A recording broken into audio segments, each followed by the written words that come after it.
to the call of emotions, bearing the wish of a child's faith. It's an open book.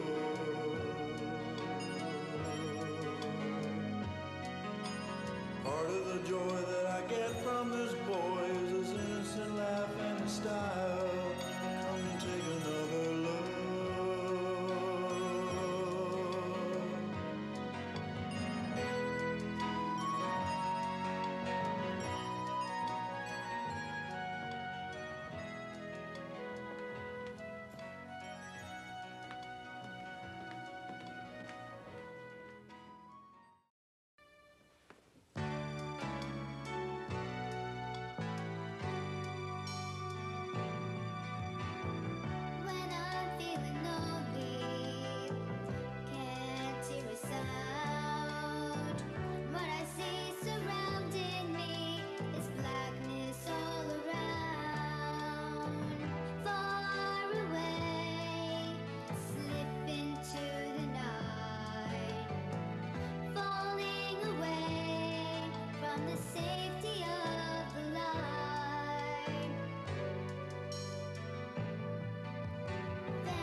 Clubhouse. So declared. What does it take to build a friend? A little bit of dreams and some glue to mend. I need a friendship, I know that's true. Just like the friendship I have with you. Just like the friendship you have with us. Just like the friendship I have with you.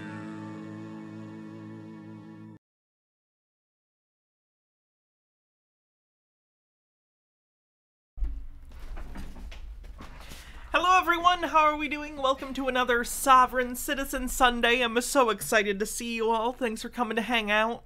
How's it going? I didn't talk to Peter yesterday. He didn't get back to me, even though he said Saturday looked like good, but I guess it didn't, because he never messaged me. And he still hasn't messaged me. But you know, it is what it is. It's fine. How y'all doing? What's going on? Did I miss anything?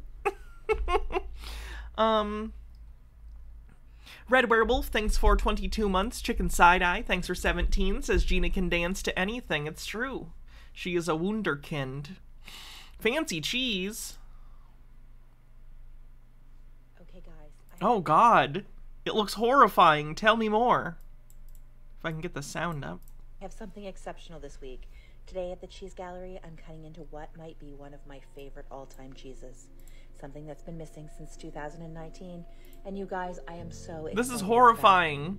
This is a wheel of Blue 61 from the Veneto region of Italy. Visually stunning and tastes like a dream. Created in 2011 as a 50th anniversary gift from the cheesemaker to his wife. This is a pasteurized cow's milk cheese topped with cranberries and soaked in local Robasso wine. It has a soft, creamy paste and a thin red rind topped with wine-soaked berries. A striking, distinct I don't want berry cheese. appearance, almost like cake. The wine flavor is balanced by the creaminess of the paste, creating an intensely luscious cheese. It's the perfect blend of salt, cream, bite, and sweetness, and while I will eat this cheese day or night, it's wonderful as a dessert or after-dinner cheese. It may be one of my all-time favorites. Like and follow for more cheese content. Not my kind of cheese, that's for sure, but I'm sure it's good.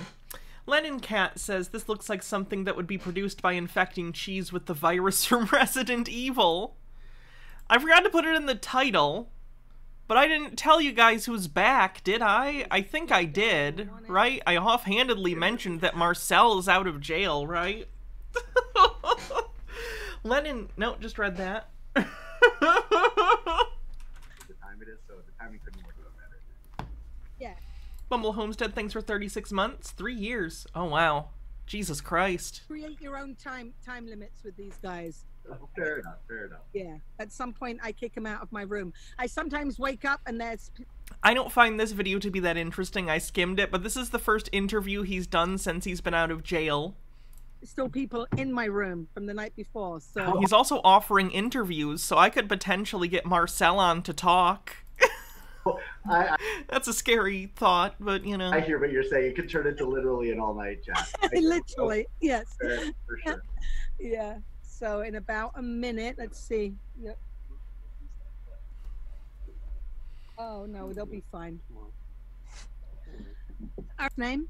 Beset. Beset. Okay, I was going to say that, but I didn't.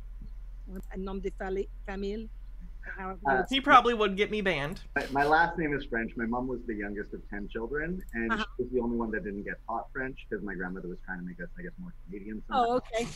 Even though I sound very French, I speak. Oh, okay. Yes, enough to I'm get sure the into French trouble. appreciate that. Yeah, almost. There is YouTube. I could All do a right, then. YouTube. So, I did become familiar with your Peacemaker Society some time ago. I'm not a member, but I have come across things over the years. So do you want to explain a little bit what woke you up and what made you create the society? Great question. First of all, it's an honor to meet you. I just noticed he has an anonymous mask. I forget the name of the guy. Something. They burn him. They burn the guy. The November plot or whatever the fuck. Guy Fawkes, thank you. He has a Guy Fawkes mask. Prior to the show, I had a chance to check you out, and I didn't know for sure what your show and you were about, but once I saw you speak, This is Marcel. I actually got nervous about coming on your show because I'm like, wow, this lady knows her stuff. And what I do as well is I'm honored to meet anyone that stands up to the for their own rights, gets challenged, and the fact that you know how to sign yourself out. when you get arrested and claim that. Good on you, because I don't even know that. I still do the awkward lawyer thing. Tell them and I fire them. But this is why I didn't find these videos that interesting. This interview, it's like 3 hours long, and he's nice Marcel throughout it. Now, don't get me wrong. I'm sure there's crazy stuff in here, but I'm not going to go digging for it. Good money, you know, on tens of thousands a month. But so I'm excited for inevitably whenever Marcel goes nuts again. That'll be good content. Right. And you can set up the program like a co-op structure. So much comes in, a little bit goes to this, a little bit goes to that. Anyway, so he's back, but nothing that interesting from him today, so let's go into the other people, shall we?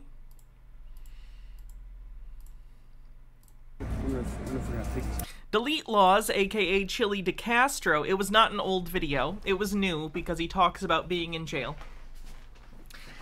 Anyway, Chili DeCastro has filed a lawsuit against the Las Vegas Police Department over his arrest that we witnessed a few weeks ago. The lawsuit, I'm sure you can find on the internet. I watched some other people read it. It's bad. It's gonna get thrown out. But in the meantime, I guess he's just out doing shit again to cops. So let's check this out. I wonder if we got pigtails again here. Oh, look at that. Copper part. Where the bus was. Let's get in. You look familiar. I wonder if she saw him on the what's his name? Moist Critical. Moist Critical covered Chili at some point recently. She probably saw him on there. Any word on Peter? No. He originally said, like, maybe yesterday at noon, and he never showed up or messaged me, so. And I followed up after the initial, like, thing. I was like, hey, are you still good for Saturday? And he just never answered. So I guess he just wasn't. It's fine. I'll ask again another time.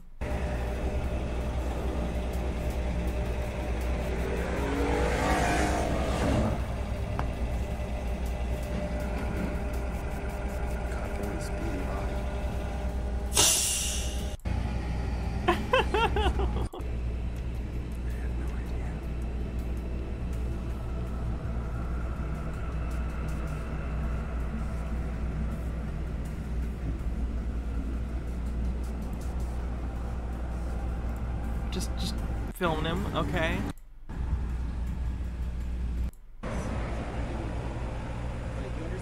Chili is the master of the Kuleshov effect.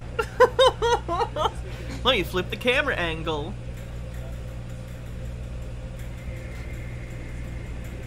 Would I interview or talk to Chili if I was able to? No. Zero chance. You know why? Because he sues random people. He would end up suing me because he would get mad that I would point out bullshit in the things he says. So he would throw a temper tantrum and file a lawsuit against me, which, don't get me wrong, it would be frivolous and it would get thrown out eventually, but it would take time and money to do so, and I just don't want to deal with it. So no. Don't want to interact with Chili.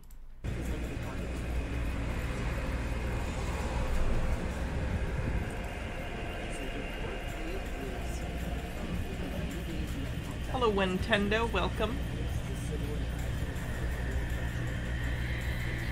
Civil infraction. He does have warrants in Ohio, as far as I know. But I don't know. I think it's over a misdemeanor, or it was over a low-level felony, so I don't think they're going to extradite to another state for that. Like, I don't think California is going to put up the expense, or rather, Nevada. I don't think Nevada is going to put up the expense to truck him all the way to Ohio over a misdemeanor. If he's in Ohio, yeah, he'll probably get picked up again. But I imagine that's why he's not in or near Ohio. Where does Chili get cash for all these lawsuits? Literally in... I'm not kidding. I checked this out. He filed the lawsuit, but before he did a live stream. Let me see if I can find it. Here it is. He begged his audience. He's like, he was in front of the courthouse and he's begging them for $400-something to file the lawsuit. So he literally has this and he's standing in front of the courthouse live streaming and begging people for money. He unironically said, like, I just need $5 from 80 different people or something. $402. This is a $402. $402 fundraiser so that I can sue Las Vegas Metro Police Department. I'm going to sue these people, and I'm going to sue them to the very end. And just so you guys know, this is... To be clear, what I think he's doing, I think he's settlement fishing. Like, he's not gotten anywhere from any of these lawsuits he's ever filed, whether it's against cops, or if it's against, like, YouTubers that have slighted him by pointing out he's full of shit. Either way, he's never won. I think at this point he knows that he can't win, but he's fishing for a settlement. He's hoping at some point he gets a set of circumstances that are enough questionable that they'll just say, fuck it, give him, you know, $10,000 as a settlement. I think he's trying to be a nuisance to try and get money, but that's just, you know, my personal opinion. This is a $5 million lawsuit. So, wow, you wrote $5 million on that piece of paper that you're absolutely never going to get. How impressive. He can write whatever numbers in a lawsuit. Oh, this lawsuit's worth $5 million. Oh, this lawsuit's worth $10 trillion dollars. You're not getting it, Chili. It's not happening. Any person who donates, I'll gladly give your money back once I win this lawsuit. But if I don't, thanks for the $5, I guess. If I lose the lawsuit, you lost your money. I'm really sorry. Oh, he literally said it. Okay. Peoplord says, getting close to that sub baby, can't till it's born and old enough to lease to an American meat processing plant. Kids' little fingers are so good at cleaning out the nooks and crannies in the cutting equipment. This dream legally brought to you by Red States. But I got to raise $402 right now to file this lawsuit. Why did you do that right now while you're in front of the courthouse? Also, if you're impoverished, typically you can file lawsuits with the court in pauperous, which basically means that you can file without fees. But I'm assuming you don't want to do that because you want to take people's money. It's publicly filed, so no. There is actually a strategic reason why you wouldn't want to file impauperous, and that's because it's easier to throw out. So maybe he wants the money so it's not as easy for the police department to get thrown out. It still will. It'll just take a little bit longer. So that's what I'm doing here today. That's the whole plan right now. What's up, DLZ Clips? Do me a favor, will you post up my Venmo, Cash App, and PayPal so that I can raise $402 to file this lawsuit? Thank you, Alan. I appreciate that. Let me check my phone right now. DLZ Clips, you could change the name, or you could change the name of this live to fundraiser for a lawsuit. In front of the courthouse. Give me money now! So let me check my PayPal, Venmo, and Cash App. So as soon as we raise the $402, How fucking pathetic. this fundraiser is over. So we just need enough money to do the lawsuit, and then that's it. Just need it. Who is so fucking, like, presumptuous that they go to the courthouse and they're like, I know my audience is gonna give me $400 fucking dollars for this stupid frivolous lawsuit, so I already came here without the money. What an asshole. Okie dokie. Okie dokie. Do me a favor, you guys. I'm doing a $402 fundraiser right now. If you guys are so inclined and you want me to sue the Las Vegas Metro... I'm doing a $100 right now because it gets a cat-made outfit. But that's perpetual. That'll never be over. This is a Sisyphean task. But it's more... Nope, not gonna make that joke. Never mind. Police department, please donate. I got $8 in my Cash App right now. So we're still... Randolph, thank you so much for your donation. I appreciate it. What? I'll tell you later. Thank you so much, dude. Kevin, thank you so much for your donation. I appreciate it. So we only have a little bit more to go, only 385 to go. Thank you, Kevin. I got your right there. I want to make sure that no one's name in here is going to be seen. Right on. Cool, cool, cool. Thanks so much. There's your donation. Thank you so much. I appreciate it. Thank you, Kevin. I appreciate it. Thanks a lot. Really means a lot to me. Yeah, I don't think you're allowed to say reasonably, like, give me money and I'll give it back later with no documentation of who's giving money. Like, that doesn't make sense. Does it? Because I can't do this alone. I can't afford all the legal bills of all the cops I'm suing all over the country.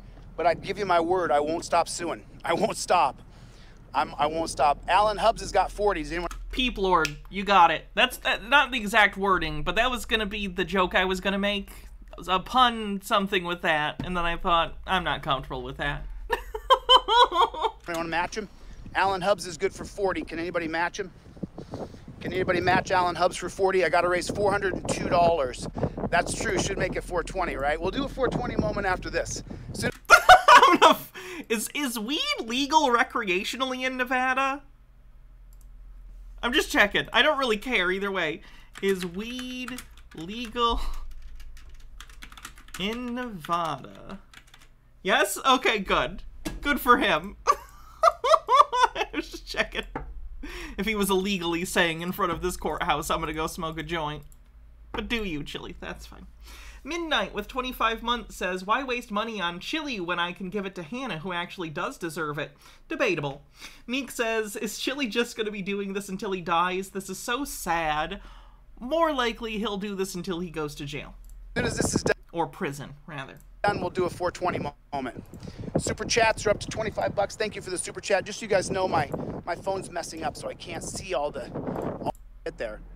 Terrible. Alright, back to his more interesting video. I just wanted to show you guys him begging for money to file his frivolous lawsuit.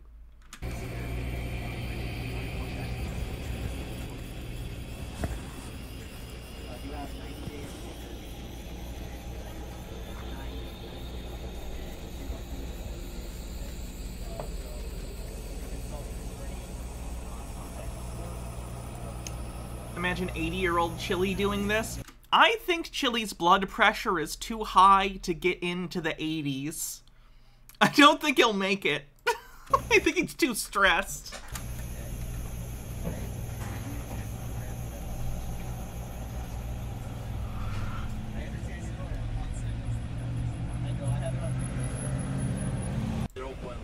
Okay. 0.1? Yeah. Sucks. Fight it. Make sure you fight the ticket. Okay. Hey man, what's your name and badge number, just so people know who you are? I'm Sergeant James LaRosa, badge number 13448. Nice to meet you, Sergeant James LaRosa. How you doing? You, sir. Good. So like, you know, it's interesting that he's doing, like, camera edits here. Like, I understand he's just flipping the camera from the front to the back camera, but, like, I don't usually see live streams do that, and I think it has a lot to do with Chili's narcissism. Like, Chili, I've talked about this before he started doing this, how he likes to have the camera on himself and not the cop, and I assume this was his compromise to get more cop, but also his reactions. Because to Chili, what's important is that people see him being a big man standing up to cops, you know? This is about his ego. This has nothing to do with any, like, I don't know, some sort of high moral that he has about freedom or whatever, authoritarianism or whatever. It just serves to feed his ego, and that's why he needs to be seen in these videos, because it's about his reactions. It's about him standing up, you know? It's pathetic. the thing is there's such a divide between police and citizens now. You know, it's like there's people like myself who do this now, and it's like First Amendment audits. I'm a cop watcher. I do First Amendment audits too. Okay. More at police stations though. I'm not going for poster board number 7.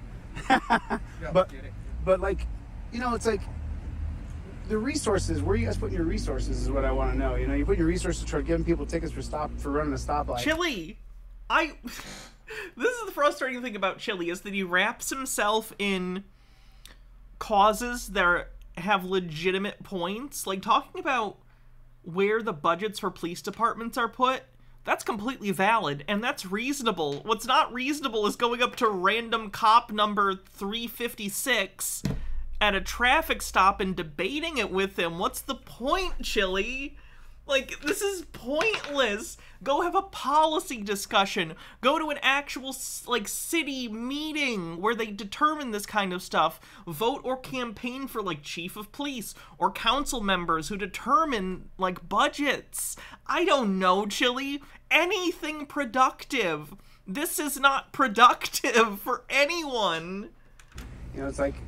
So the reason that I would write a citation for a violation is generally accident-causing violations, something that's putting the public as a whole at risk. So when you run a stoplight, someone could be entering the intersection to walk because they have the green hand or the green walk symbol, so a citizen might start entering the crosswalk. From where I was on my body camera video, I was recording at the time, I had the green light to go. And so I couldn't enter the intersection because he accelerated and was in the intersection. Right. I entered the intersection after my light was already green. So, and it's all on video. And so you that got him, I got it. High risk to cause an accident. Got it. And by writing a citation, it kind of hopefully curbs that behavior so we prevent anyone else from getting hurt. That's the only purpose. All right. At the same time, though, I look at you, right? Yes, I don't downgrade you as a human being. You have a lot of skills. What is this? I don't downgrade you as a human being. You have a lot of skills. Okay, what? Also, he looks horrifying here. He looks like he gained nuclear powers. Nuclear man Chili. Don't make him angry. You won't like him when he's angry.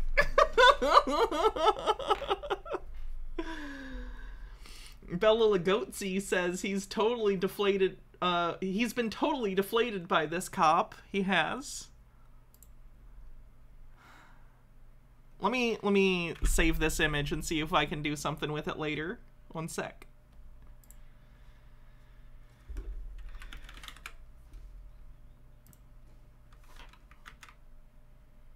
What?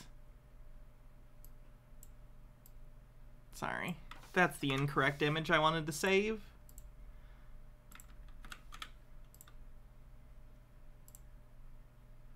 There we go. Alright, I'll see if I can emote that later. You're super... Can we get a... Should we have a red one and a blue one? I'll take one just in case, and I'll determine. I think it'd be kind of funny to have a red one and a blue one.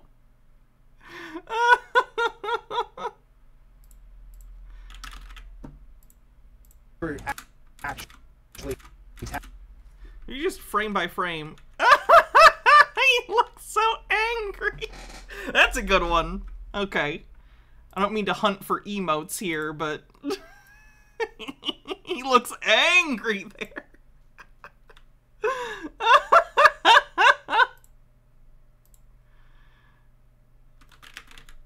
Beautiful. The blue just doesn't look as good. Look at that! I'm entertaining myself a little too much, I think. Talented. You're like the blue is a little bit Jambi the Genie. That one's pretty good. I'm trying to find the right blue one, because I think we got angry for red, but blue shouldn't be angry. Blue should be more like this, where it's just like, what? You know? This looks more like a blue emote. I think that tracks. From, you know, birth.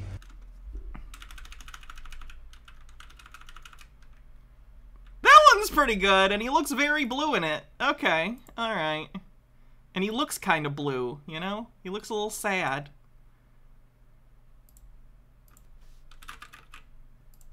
Birth. So, your time and the police's time should be spent investigating the true victims of crime. If that guy had hit somebody and hurt them, absolutely he should be investigated and charged. Okay, but like, preventative, even I, who like, think the cops suck a lot and that the structure for like tickets and like ticket quotas, those are bad. Traffic tickets aren't a bad thing. they're a way of disincentivizing people from doing socially dangerous behavior. Speeding, reckless driving, not paying attention while you're driving, texting and driving. Like, these are things that we don't want people to do, so we punish people who do with a financial disincentive. Now, I would argue that there are some countries who do that better. For instance, it's based on a percentage of income. That way poor people don't get fucked quite as much, and rich people actually feel consequences for their actions for things that are just fines. I think that's great.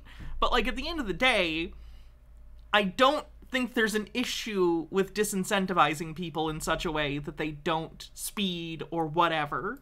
Charge and all that stuff. But otherwise, you guys are nickel and diming us to the point where it's like, if my car gets stolen, you don't come out because there's no revenue. That one's pretty good too. I know. I'm obsessed. Ooh, that one's kind of nice. He looks cosmic.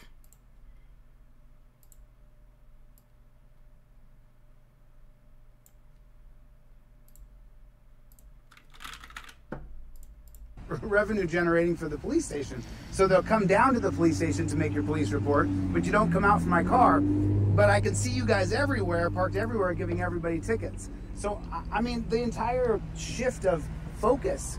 Look, you're capable dude, man. I mean, that's a capable human being. You're capable.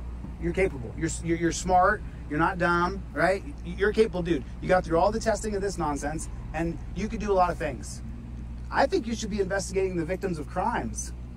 That's what I'd like to see the dollars allocated towards. I understand your point of view. You see what I'm saying? A lot of people feel that Same way? citations are just revenue generating. Yeah, that's how I feel. I get your point of view.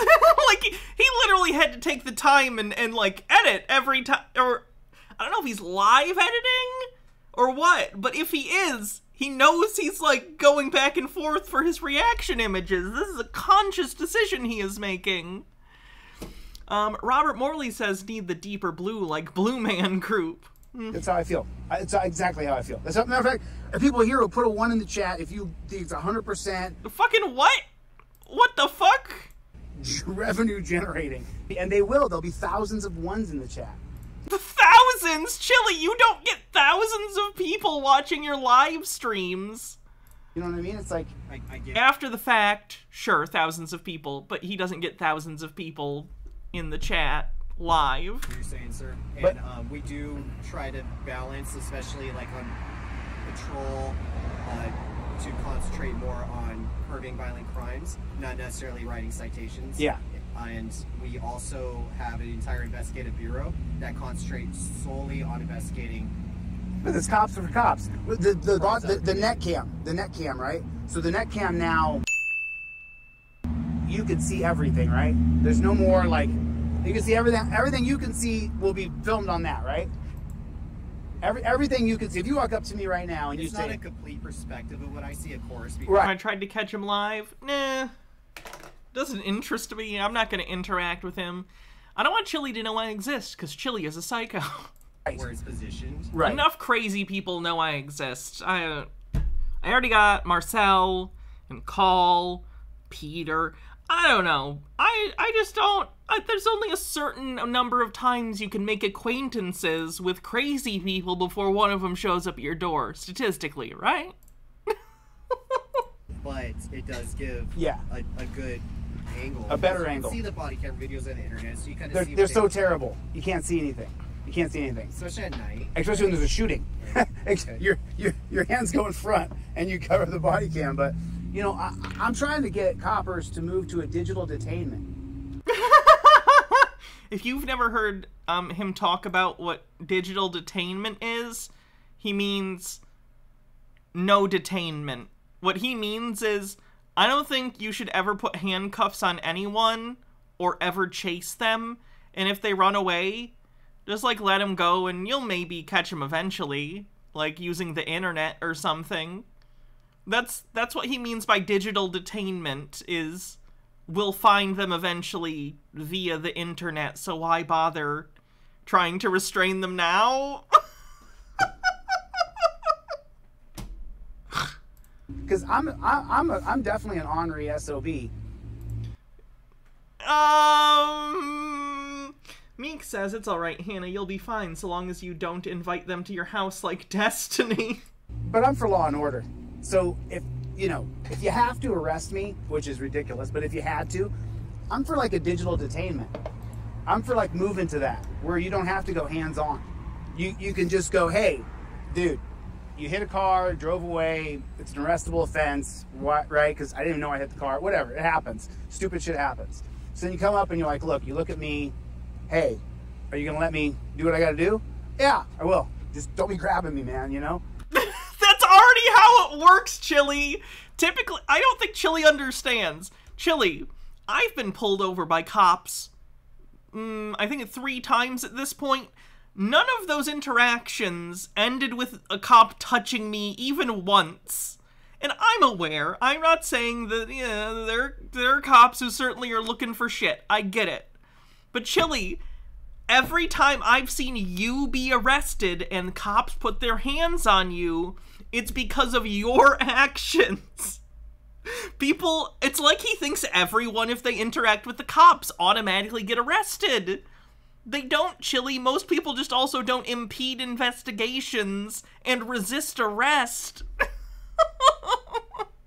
And then I could just get in the car. I could just get in the car with you. If you have to take me away, you know? But maybe that's going to be the future, right? We're there. We're there. Are you down for it? Ideas? I can't say that without Bella Lugozzi says digital torture cuffs need to be invented. seeing it applied. I would have to see it like demonstrated and applied, like in real life. But you see what I'm And then saying? See it, the public would have to be on board and would have to just comply with law enforcement. Take a domestic. Say a guy beats his wife, and he does it. See, you go there, she's got a bloody nose. He hit her, right? It's real. But I'm not mad at you. If you say, hey, bro, you hit your wife, you know you got to go to jail, right? And I'm like, yeah. Is Chili under the impression that the majority of domestic abusers are like, when they're Interesting that Chili cast himself as the abuser in this scenario, by the way. Just something to note. But in Chili's head, he thinks someone who clearly has rage issues and wants to, like, beat up on people, he thinks that that person in hypothetical is just like, when the cop comes, it's like, yep, I'm ready to be arrested now. I accept responsibility for my actions as a domestic abuser. That's not how this works. That's not how anything works. Lennon Cat says, as if he would ever agree with please get in my car, please, right? He doesn't even comply now! Why would he comply when there are fewer consequences for not doing so? I'm willing to leave. I'm not mad at you. I already told her twice. I'm just joking. It's, what do you tell a girl with 2 black guys? He's making domestic abuse jokes now? What the fuck? I know. I know, I'm just joking. I'm totally joking. Believe me, man, I'm an empath, so if I see anybody get... He's an empath!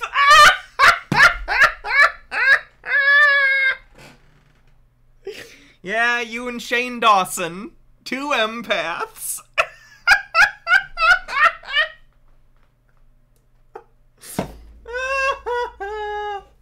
Get hurt or beat or touched, it just makes my blood boil. It's why this is why I film you. I film you guys so that it'll like you're composed. You're composed now in front of me. But there's so many cops who, like, I walked up on you, bro, and the reason why I've been totally nice to you, like I've been so nice to you, man, is because of you. Because you didn't freak out on me for filming you.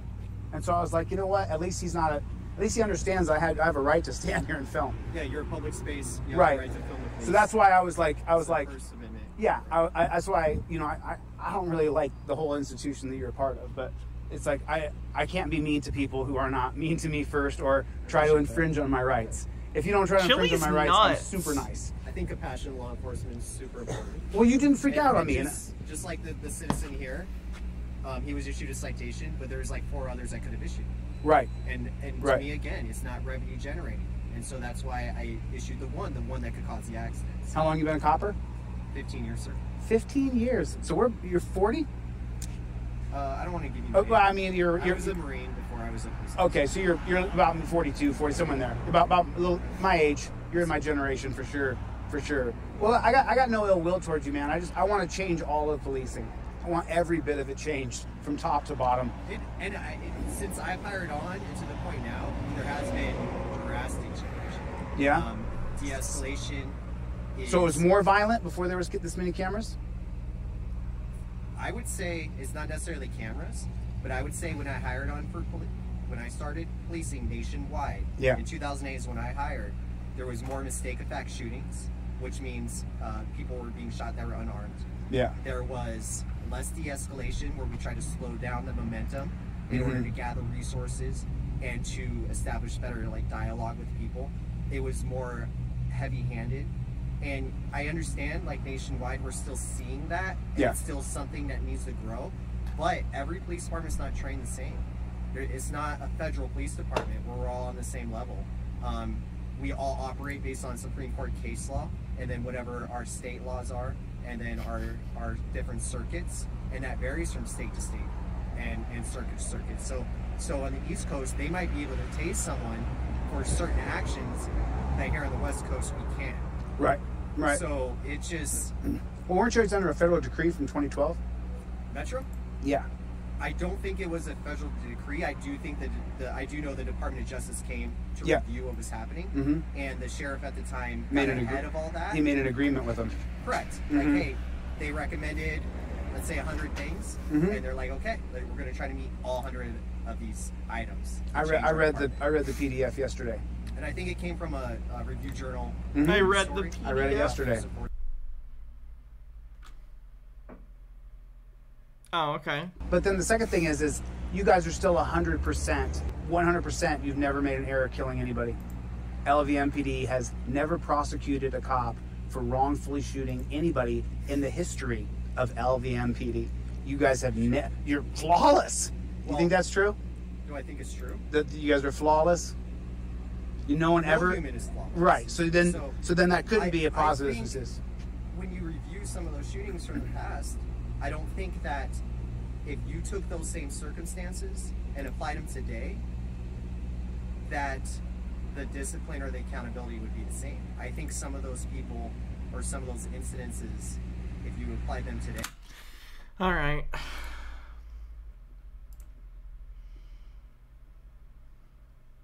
The cop wasn't too bad in terms of... I think the thing is Chili wants to continually find cops and get them to say something stupid, but it seems like he tends to find cops who actually articulate themselves, and they make Chili look like a douchebag.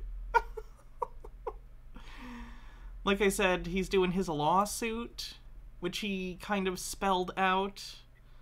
But we might cover that another time, because it's like a whole ass document. And I have other stuff for us to look at. So let's take a look.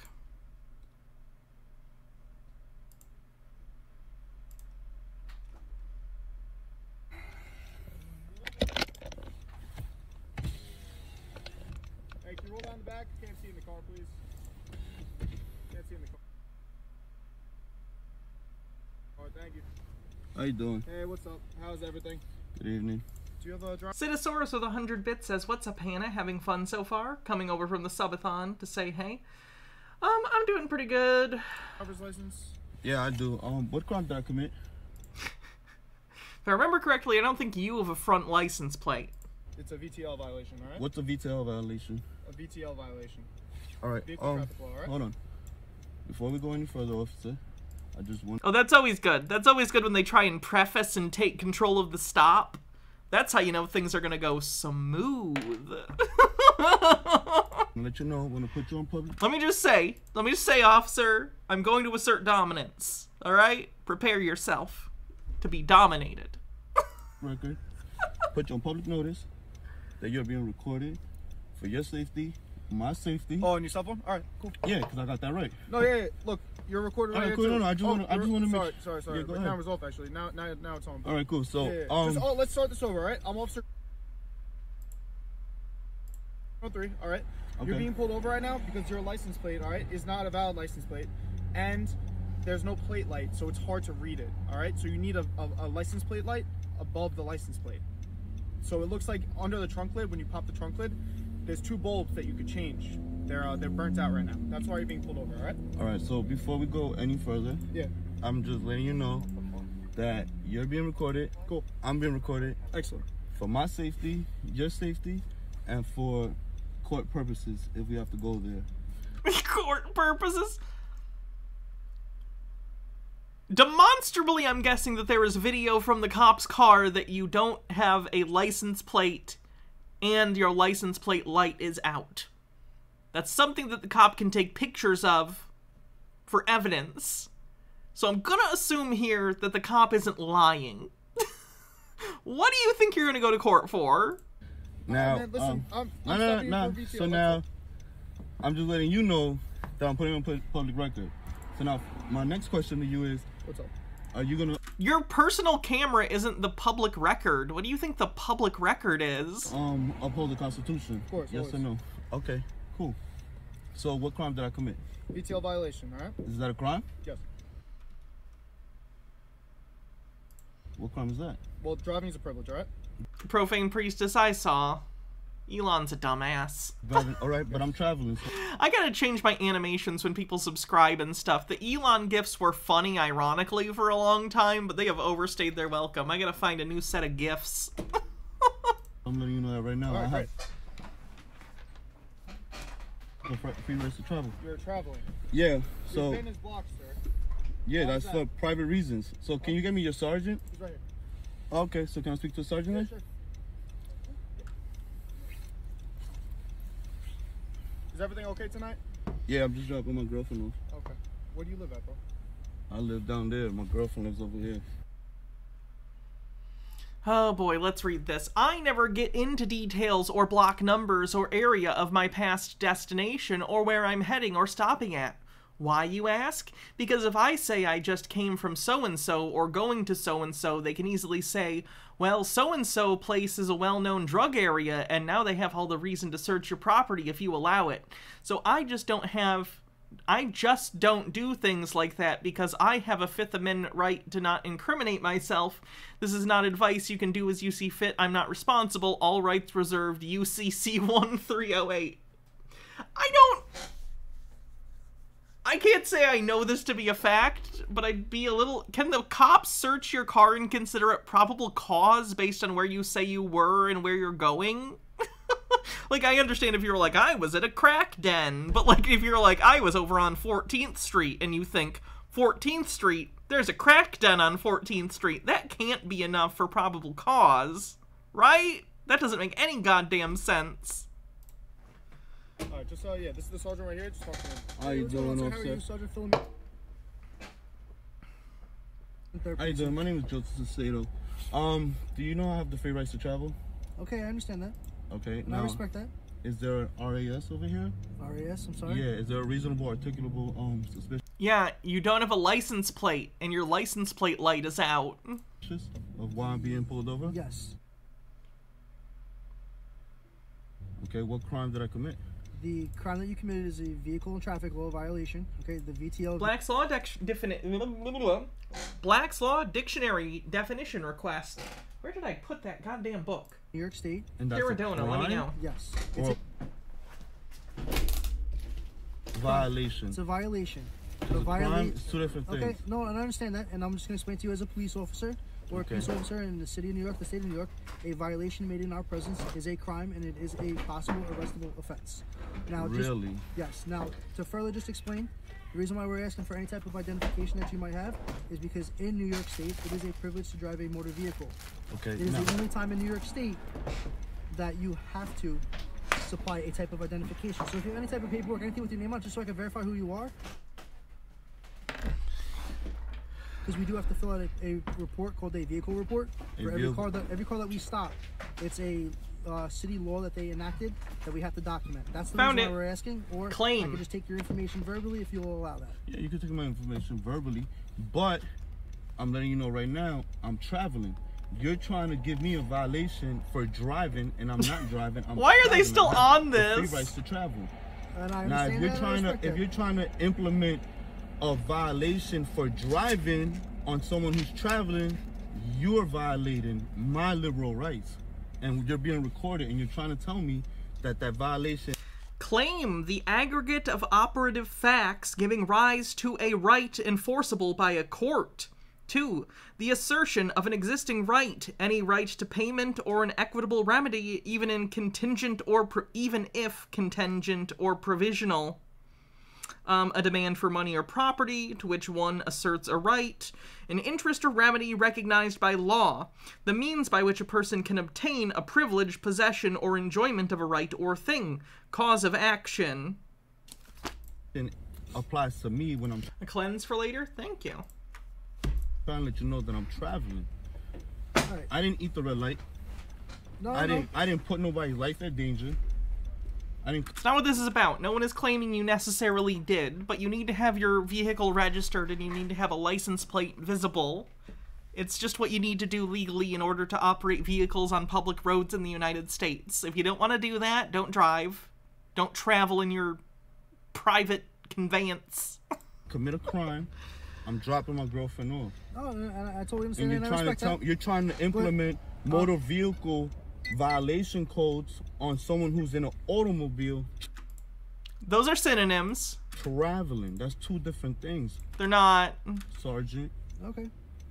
You do know I have the free rights to travel. Yeah, I have a 9th and 10th amendment. Okay, get your ass out and walk then. That's not what the right to travel means. It doesn't mean you have the right to drive. Protective right to travel. You do understand that, correct?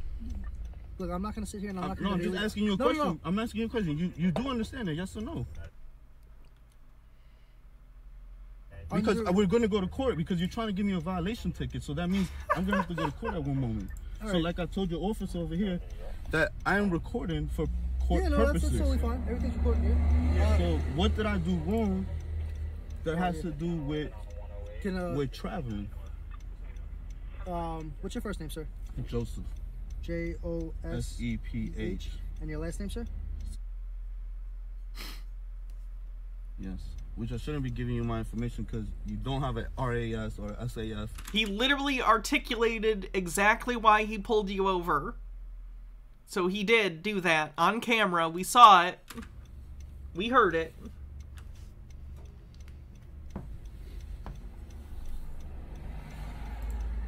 Oh, man. Other than this interaction, though, how's your night going? It's going great. Just trying to go to sleep now. Also, Fred? Yeah. Yeah, look, I'm not going to sit here. I'm not going to argue with you back and forth. I'd rather keep this conversation, civilized like we're doing. But it's all right. I'm just trying to explain to you, like, me as a law enforcement officer, yes, the VTL states for the state of New York, you're traveling in this vehicle in the state of New York right now.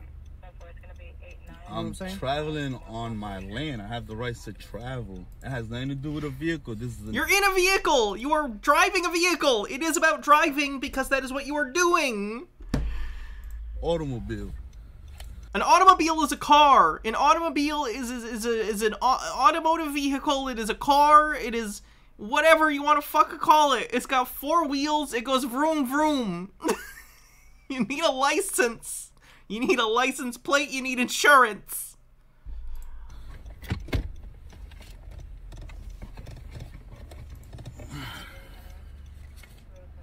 I have the free rights to truck. Just in case if you want to know if I own the car or not. Current owner. You can see it right there. Just in case if you want to know, because of that. I'll do that for private reasons because I have that free right to do that. Yeah, no, I understand that.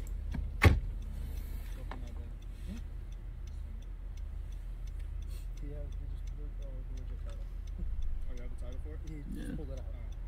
I got all my paperwork with me. Alright, man. Yeah. Yo, my man, listen. Yeah. We're gonna cut you a break today. Okay. We're not gonna write your ticket. We probably should be writing your ticket. Oh my god, he's not gonna learn a thing. But we're not gonna do that today, alright? Alright. Listen, this whole act that you're pulling, it's made up. It's not a real thing, alright? I understand maybe it works for you for certain things, but it's a made up thing, alright? It's all an act, so how come the sergeant is buying my story? Someone is either uneducated or straight bullshitting. No, they're not buying your story! They said they're giving you a break! This is why it never helps with these people. I think it's great to, let people go with a warning. Totally. Sovereign citizens, you can't, because this is what they take away. The only thing they take away is that they didn't get a ticket. They think they won. They're idiots. They're narcissistic fucking psychos. Discordant Vol says, okay, exempting an electrical issue, lights are the easiest thing to fix yourself. Unless you're me. I have my wife do it. All right. See you later. All right, have a good night. Yep. Drive safely, all right? You too. Gonna get pulled over again. Because you're not gonna get it fixed. Fuck out of here and drive safely. Oh, what a dumbass. Oh my god, he did another one. A few things why we was gonna stop you. One was the tents.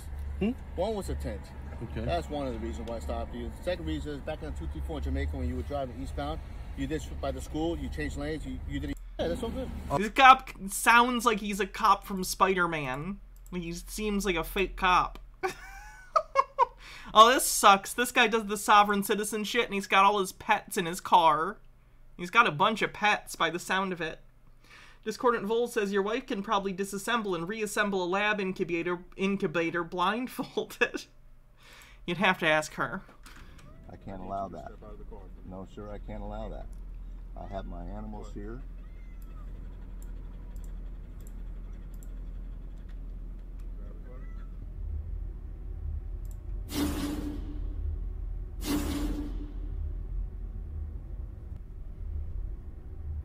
Welcome back to the channel, guys. Today we head to Illinois for another right to travel fail by a guy who for some reason has a car full of pets.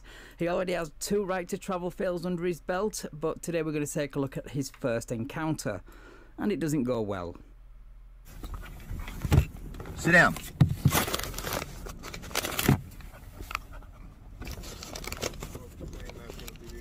Can you do me a favor? Can you actually pull that way so I'm not blocking traffic or anything? Kind of like parallel the sidewalk.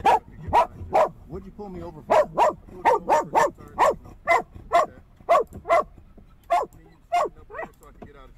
No, I'm not get my dog from me. Is there an emergency? You got your flashers on.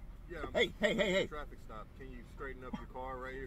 I'm in a parking spot, officer. I'm blocking traffic now here. I don't know why you pulled me over. Pulled over for no turn signal back Sit there down. on Richmond. Okay. That's why I pulled you over. Settle. Okay. Can you do that for me so I'm not holding up traffic, please? No, I'm in a parking spot. You've detained me. What are you detaining me for? I pulled you over because you turned without using a turn Okay, I'm signal. not operating in commerce. I need you to see this cop's face. I know he's blocked. Hold on, let me turn this off for right now. Because you gotta see this cop's face. He looks like he cannot believe what he's seeing. If you thought that answer didn't make any sense, then you haven't seen anything yet. Also, and this is just an observation, is it a requirement that you have to be an arsehole to become a soft sit? Because every soft sit seems to be an arsehole.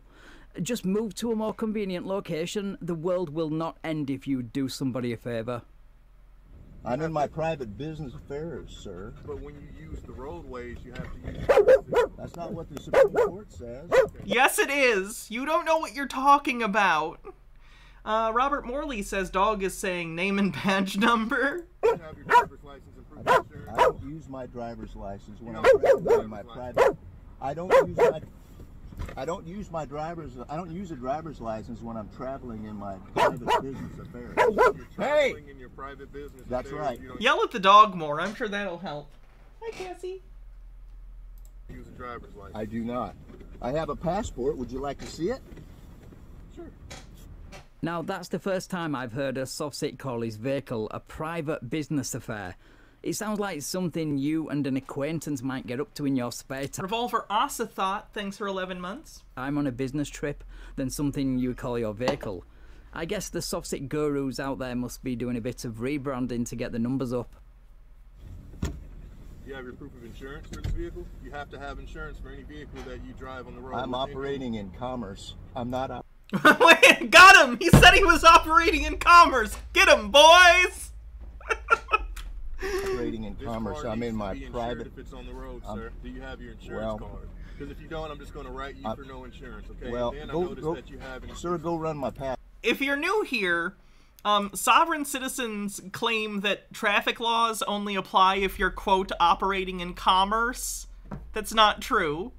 This guy misspoke and said he was operating in commerce, though, which means under their own bullshit rules, he would still be in trouble. Citisaurus, thanks for 100 bits, and Cupcake Chaos, thanks for 36 months, says, no sub babies for me, I was on the pill like a good chatter. That's good. We're on a hype train, 78% to level 1. Passport. And then I noticed that you have expired registration as well. You got a whole boatload of things going on, and you failed to use your turn signal, which is why I stopped you.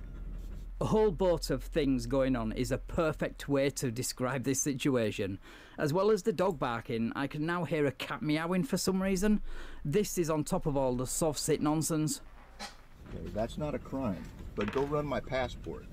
You have a victim, sir? Do you not have your... I think the cop can claim himself as a victim at this point. Can we by proxy be considered victims for being subjected to this? Do you not have your proof of insurance before I go back here? I'm not operating in commerce. I'm in my private business affairs. I have an unalienable right to travel, and the Supreme Court says so. Would you go... Okay, your right to travel means your right to travel between states without hitting a border, or without having to pay a tax. Being treated basically the same under the law in one state as you would in another. That's not how this works. Your right to travel doesn't mean that you have the right to drive a car. It's Ceci says, this is my own private domicile and I will not be harassed. Bitch. 81% to level 1 on the hype train. Run my passport? So you don't have your your actual driver's license? I don't use a driver's license when I'm not operating in commerce. So now he lights a cigar. I'm not sure if this is some kind of prop to distract the cop and thinks it will just get rid of him, or if he's just being rude. Either way, it's disrespect. Also, dog in the car. Don't smoke with your pets in the car. Discordant Vol says, I guarantee he's going to buy, sell, or patronize a service at some point during his journey. Therefore, he's engaged in commerce. Boom. It's also not very good for the pets to be breathing in smoke in such a confined space. Where you headed this morning? Headed home? That's none of your business. Okay.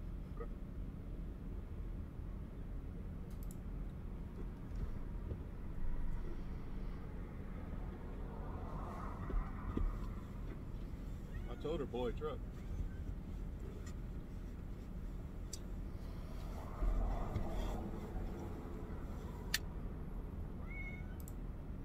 What's your name? Sorry? What's your name? My name is Officer Payne, badge number 116. No, what's your name? My name is Officer Payne. No, what's your name? Officer Payne, badge number 116. What is he doing? Does he not know how to light a cigar? Oh, shit. When you violate my rights and you detain me without a crime, without a victim, in my personal business affairs, I need to know your name so that I know where to seek remedy. Robert Morley with 15,000 bits says, going for the Sunday maid outfit and a wowzers. Fucking wowzers. Aldero with 50 bits says, what's your name? 41% to level 7. Let's see if we can do it. Later. What is your name, sir?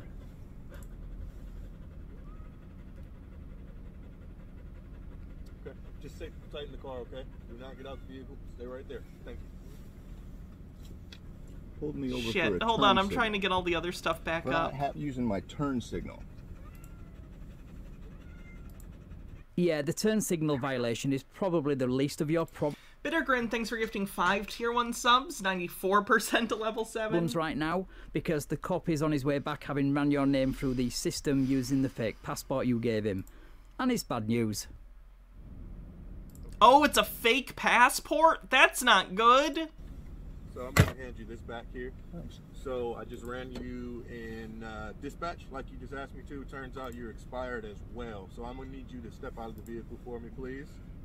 This is not expired. No, that's not. But I ran your name, and so Stone Corbell, thanks for gifting a sub. what they can do is they can Level find 7 complete. Your name and date of birth, and with that they can look up your driver's license record. Okay, when they looked up your record, they didn't I don't run need that. a driver's license when You I'm don't have a valid traveling. driver's I don't, license, sir. Can you step and out I of the don't vehicle? need one. I'm traveling in my private business affairs. Can you step out of the vehicle? No, I can't allow that. You have a warrant? Need you to no, I don't have a warrant. But at this Okay, point, well, you you're bring me a operating warrant. So, he says later on in the video that he isn't trying to be an asshole, but he's doing a damn good impression of one if you ask me. Also, what kind of person would attempt to intimidate a cop by threatening to, quote-unquote, seek remedy against him over a lawful traffic stop? It's a weak-ass threat anyway. Do sovereign citizens not understand how hard it is to sue cops? Like, cops can shoot you in the face, and they'll probably get away with it. Like, you're not gonna sue them for pulling you over for not having a license. I could Cat the Satanist says, I hate that Sovsits make me feel bad for cops, but my sweet Satan, they're the worst people. understand it if the stop was unlawful and the cop was trying to violate his rights, but he's not. You're driving a car and you're not authorized to drive this vehicle. You do not have a driver's license. I'm well within my constitutional rights to You're not within, there's no constitutional right to not have a driver's license. You have a right to go from place to place theoretically, but if you want to use specific modes of transport, like flying a plane, you need a pilot's license. travel in my private automobile. No, you're not. He doesn't have to try its effortless assholery. I don't remember if I just read that in my head or verbally said it. Legally operating a vehicle. Well, 6% to level 8. No, you can't drive this car anywhere. I'm gonna see. I'm not driving, I'm traveling. Here's a few things. We could go about this in a few different routes, okay? You could. It might be mirrored. It is mirrored. I can see in the background there's a sign that the text is flipped, so it's mirrored. Be a little bit more pleasant and polite, and we can maybe get somebody else up here to get this Cassie car wants for you. pets. But if you keep going this Call route, the I'll get your sheriff, car sir. towed. Call the sheriff. I don't think you really want to do that. Why not? Call the sheriff. Good luck. I don't need a driver's license when I'm traveling in my private... You need a driver's license to drive a car on public roads in every circumstance. business affairs in my private automobile. No, sir. I can't. He has a cat and a dog in his car, and I have a cat here that is actually meowing. Oh, honey. She got so excited when I, like, signaled at her. Hi, honey. Oh. I'm sorry, she's being so sweet. I can't allow that. No, sir, I can't allow that. Cassie, I have you want my to come animals up on here. the chair and say hi? So we were so close then. He was on the verge of pulling him out of the vehicle when a second officer, probably supervisor, turns up. And after a short conversation off camera... Nemesaur, thanks for gifting 10 tier 1 subs, getting us 91% to level 8. The officer goes back to his vehicle, and then this happens when he comes back. Sit tight. Okay, Honey, sir. come up here. Come on. We're code 5. Okay, sir. Come on. So I'm gonna go ahead and get you out of here. I have all of these tickets. Come up on the There's chair. 3 of them. They all have the same court date. That is at Coles County Courthouse in Charleston. Okay, and that is on April 11th, 2023 at Bumble 9 a.m., Homestead, thanks okay? for 200 bits. Minute left on the hype. Okay, the first one that I wrote for you is for no valid driver's license. Here's that one for you here. Come here, honey. Okay. They have options on those for what you want to do. Okay. Then the next one is for operating an uninsured vehicle. So here's that one for that. Okay. And then the last one here is for expired registration. Okay. You understand all those? You understand that? Trevor, thank you for 3 tier 1 subs. 9 a.m. Coles County Courthouse, Charleston. Guys, can I explain something? Go ahead. Aww. Here we go, word salad incoming. The I don't think tickets she have wanted to be already picked been up. written, so not... Thanks for level 8. Oh, shit-ass shit. Monster Jr., thanks for gifting 25 tier 1 subs. That probably gets us over level 10, huh? Nothing of what he says will help him. Goddamn maid but outfit. Softsits just have to preach their nonsense at anyone who will listen to them. I would walk away at this point, but this officer has more patience than me, so he listens. I'm not trying to be an asshole. Okay. You're being one, so... But... 73% to level 10. So technically we don't have to make it. We don't have to make it. We could just, like, Chill here. I believe in freedom. I believe in unalienable rights. Unalienable? Sorry, my Iron Man helmet isn't working right. Its batteries are low or something, and it makes noises randomly now. Xandris, thanks for gifting a sub. Discordant Vol, thanks for gifting a sub. 89% to level 10. For you and me. And I want you guys to make sure that you're safe today, because there's a lot of idiots out there, and I'm not one of them. I know. But what I am Debatable. is a guy that believes in freedom.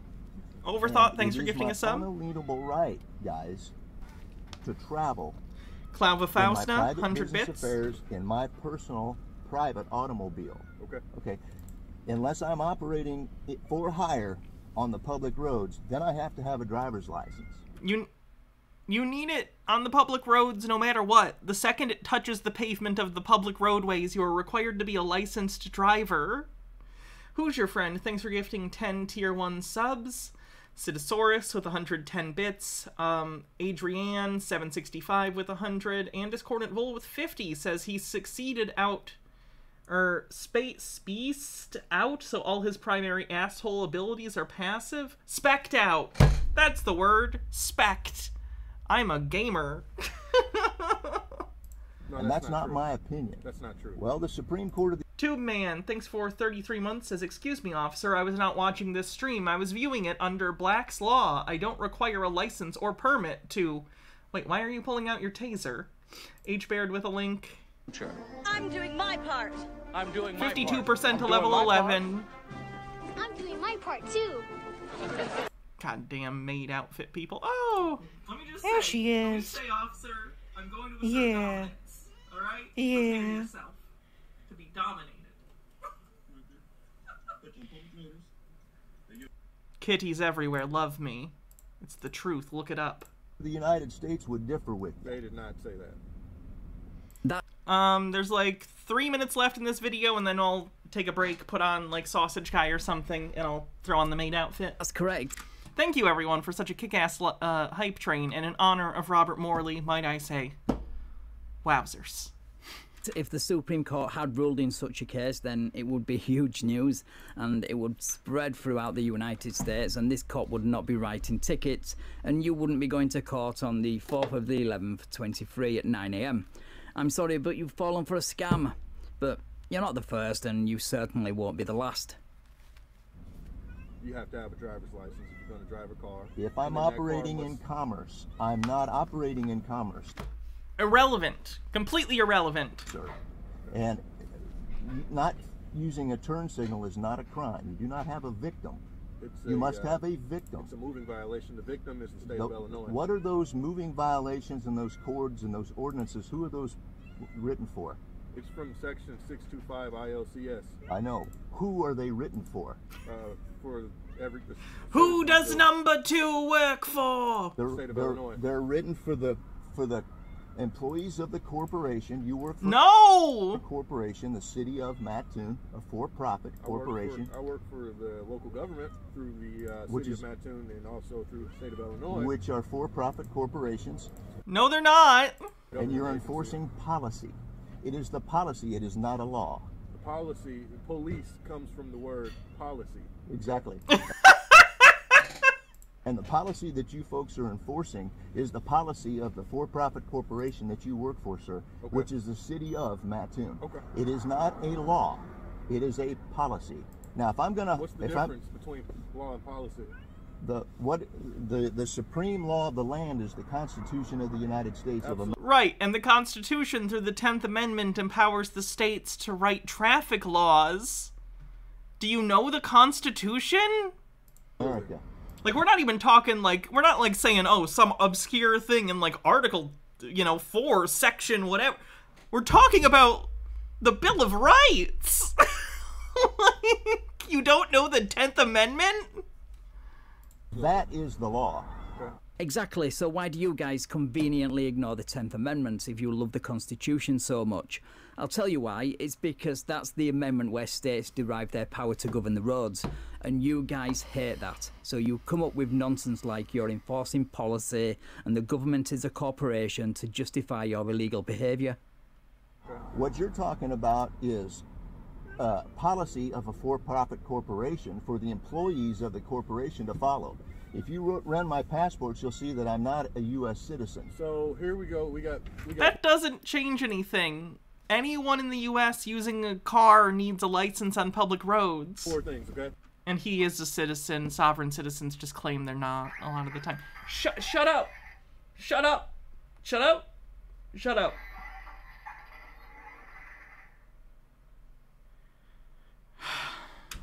You did not use your turn signal.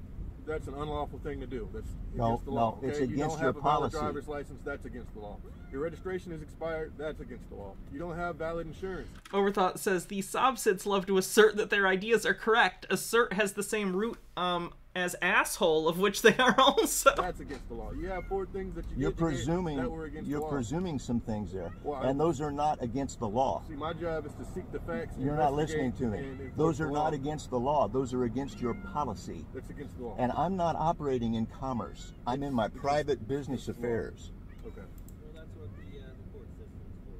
And the court system is also a for-profit corporation, which is not a government. It's not! Yeah, that's until you need to use that for-profit corporation, which is not a government, to retaliate by filing frivolous false liens on cops and judges. Then it suddenly becomes a court of law again, right? So But see, if I don't... See, here's the thing, guys. If I don't claim my rights and stand up for them, I don't have any. Do you have any questions for me at all? Other than that, you're free to go. Okay. Okay. Umatza, thanks for 18 months, says, second sub-baby, little covert incest needs a sibling. I named a sub-baby covert incest? Oh, yikes. Overt incest. Jesus. Overt incest, yeah. Okay. There you go. There you go. What's... Okay, let me put something on while I put on the goddamn maid outfit.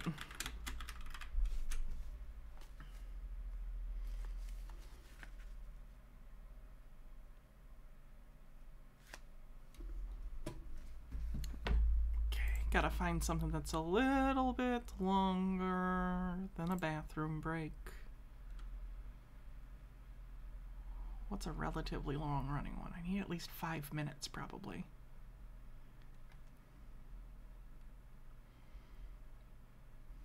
What about a popular one? We've been doing this long enough that I'm sure some people haven't seen some.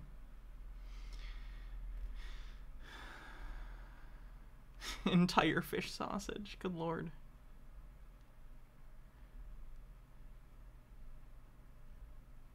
Here, watch him make a chicken McNugget sausage. I'll be back. Oh god, did this part come off? That's gonna make it a pain. Okay, I'll be back. So hey there, folks, and welcome back to a normal episode of the Sausage Show. And those of you who are the MRE fans of the show, you may be saying, "Hey, this is yet another episode that isn't the MRE episode." So some news about that: the post office, yeah, they went ahead and they lost that package, but you know these are difficult time, so we're not going to hold it against them. The guy who sent me the MRE, he didn't want any public recognition. All he wanted in return was raise awareness for autism charities. He didn't mention a specific one, but if you know of an autism charity that you would like to donate to, please do so. If you have a MRE that you think would be good to sausage on the show, you know, I'm on Twitter. You know, how about you send you know a message, and you tell me what kind of MRE you got, and you know I'll send you. You know, I'll tell you if I want that one. And I decided that we're just gonna do both sauces. We'll do one barbecue and one honey mustard, just to make sure we're giving it a fair shot here. And for those of you with the sweet and sour sauce request, you guys are like the foot fetish of the chicken nugget sauce community. And since we are you know doing 2 different sausages today, I figured we'd do prepared 2 different styles. One with our tried and true method here, and the other one with the KitchenAid attachment sausage attachment So we'll see which is the better method to sausage with. It's the chicken McNugget sausage.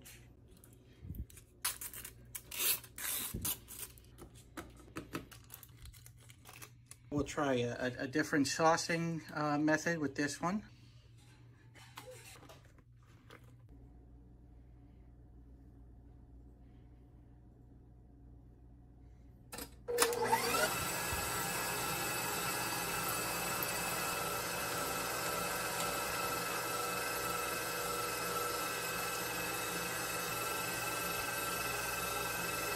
I gotta say, this looks like sausage, breakfast sausage meat.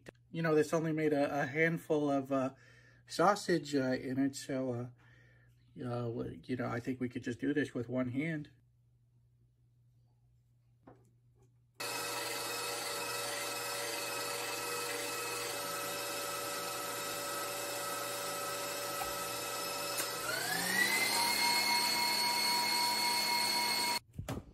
It made one sausage, and you know, I think I have high hopes for this one. And I just realized that this shape, you know, is probably more conducive to a better blow.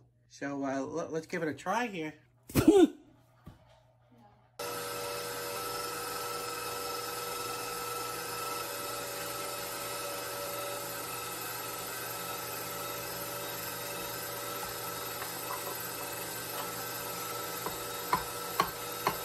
Pretty much the same thing with this one. It you know, just a little bit lighter color, but you know, the texture's, you know, the same. So now we're gonna put it in the bigger sausage stuffer. Count your money when you're sitting at the table. We're gonna go for distance on this one. You can clearly see, you know, which system produced a bigger sausage. Clearly the KitchenAid one. So if you're gonna do small batches of sausages, I recommend doing with a KitchenAid attachment, because there's just so much waste in the tube. I guess we'll go ahead and you see which one tastes better.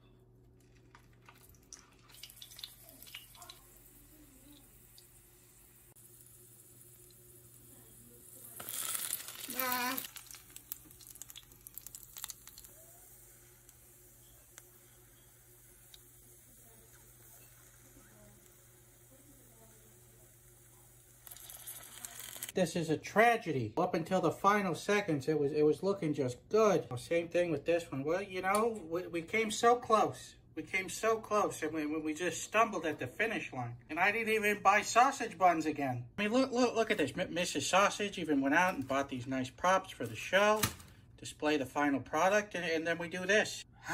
All right, let's start with the barbecue. The barbecue isn't bad. It tastes like pulled pork. Not the greatest pulled pork in the world, but it still tastes like pulled pork. The breading it's not good. It didn't blend well. All right, and now we'll move on to the honey mustard. All right, well, this is actually a very easy decision. The honey mustard is the clear winner. I don't know how much money you pay for it, but it's a pretty decent sausage. I'm gonna go ahead and give the honey mustard a 3 out of 5. Sausage guy sounds deflated. He's just early on. This is from early on in this channel. And we'll give the barbecue a 2 out of 5. So a combined score of 2.5 out of 5 sausages. Okay, back to Sovsits. Alright, we got emergency lights here. They have this obsession. They think cops... They think if there's not an emergency, if cops turn their lights on, it's a felony. They're wrong. They're allowed to use their lights to signal you to pull over. So, like, the main thing they're there for.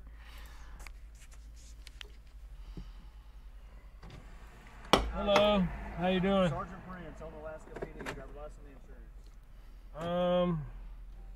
I'm filming this. I just want to have our interaction documented. Do you have a body cam on? My body camera's on. You got body cams running. Can you check it and verify for me, please? I know it's running. I can see the red light. Okay. What department are you with? On Alaska PD. Okay, on Alaska PD. What is your name, sir? Sergeant Prince. Sergeant Prince. Yeah. And do you have a badge number? 604. 604. Okay. Is he drunk? I have no idea. I figured that. I'm not driving. Yeah, we're not going And to play the this is. sovereign citizen thing. I'm not a sovereign citizen. We're not My favorite kind, when the cops already know. We're not doing it. Don't do that. I'm an American national. Here's the deal.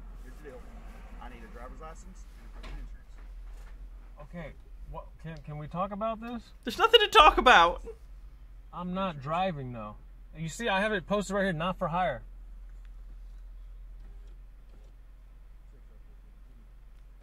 Sir, I don't want a problem with you. But, I mean, I don't... You're already coming off like hostile towards me. I need a driver's license I'm... and a proof of insurance. Okay, can we talk about this? Because I have all the documents right here. A driver's license and a proof of insurance. Okay. Hold on. Am I stopped? Yeah. Okay. Yes? Can I get this paperwork here just to show you? For anything in the vehicle. I got paperwork here. I want to show you some paperwork. We're not reaching for anything in the vehicle. The paperwork has never done anyone any good. Stop printing shit off the internet. The cops don't care about your fake internet shit. Discordant Vol says the embodiment of rules is written, but with cherry-picked additions. I'm reaching for this paperwork. That's all Why? I'm reaching for, man. No. Settle down. Cease. Okay. He said that. What is it that you think that I'm wrong about what I'm saying? Listen, just hear me out. This is. So, can I talk? He's so mad. No, you can't talk. Why do you think you have a right to fucking just diatribe here? Because I know what you're showing me. I've been Okay, what is it that I'm wrong about? What am I getting? You're going to try and show me some excerpts from some case law that's not correct. So here's the deal. It's not what I'm showing you. That's not what I'm. Driver's license and a proof of insurance. That's not what I'm showing you. Driver's license and a proof of I'm literally showing you what the definition of driver means. It means one employed. I am not employed. I'm not. For the last time, I've had to explain this so many times, and I understand that maybe people's definitions aren't great. I don't know if people's vocabulary just isn't good. But let me explain something. Words have different meanings. So on the one hand, employed can mean that you are employed by an employer, like you have a job. That's one meaning of employed. But employed can also mean like, I'm employed in putting on this lipstick. I'm doing something. I am employed in doing X. That is the meaning of employed in that definition. Stop reading it wrong. Learn words. For hire. I have it posted right here. I wrote it on this piece of paper. Not for hire. Why does he just have a $20 bill? I don't know if you guys noticed. He has a $20 bill in his fold down sunblocker thing. Wonder what that's for. No, I'm not refusing. I just want to. MH Darkbeast says, "Oh man, I missed Maid Neko Hannah. Well, I'm here. I actually just put it on, so you didn't miss much. Was watching one of my favorite musicals on HBO Max, Hairspray. John Travolta makes a surprisingly lovely woman. Christopher Walken is a lucky man. Isn't it crazy that a John Waters movie was adapted into a stage musical that is done by, like, high schools?" Discordant Vol says, "That's not real. Look at the border." Talk casually with you. If we have to go down this road, we'll do it your way. Can we at least just... Sir. Why did the viewers go up after I put on the maid outfit? God damn it.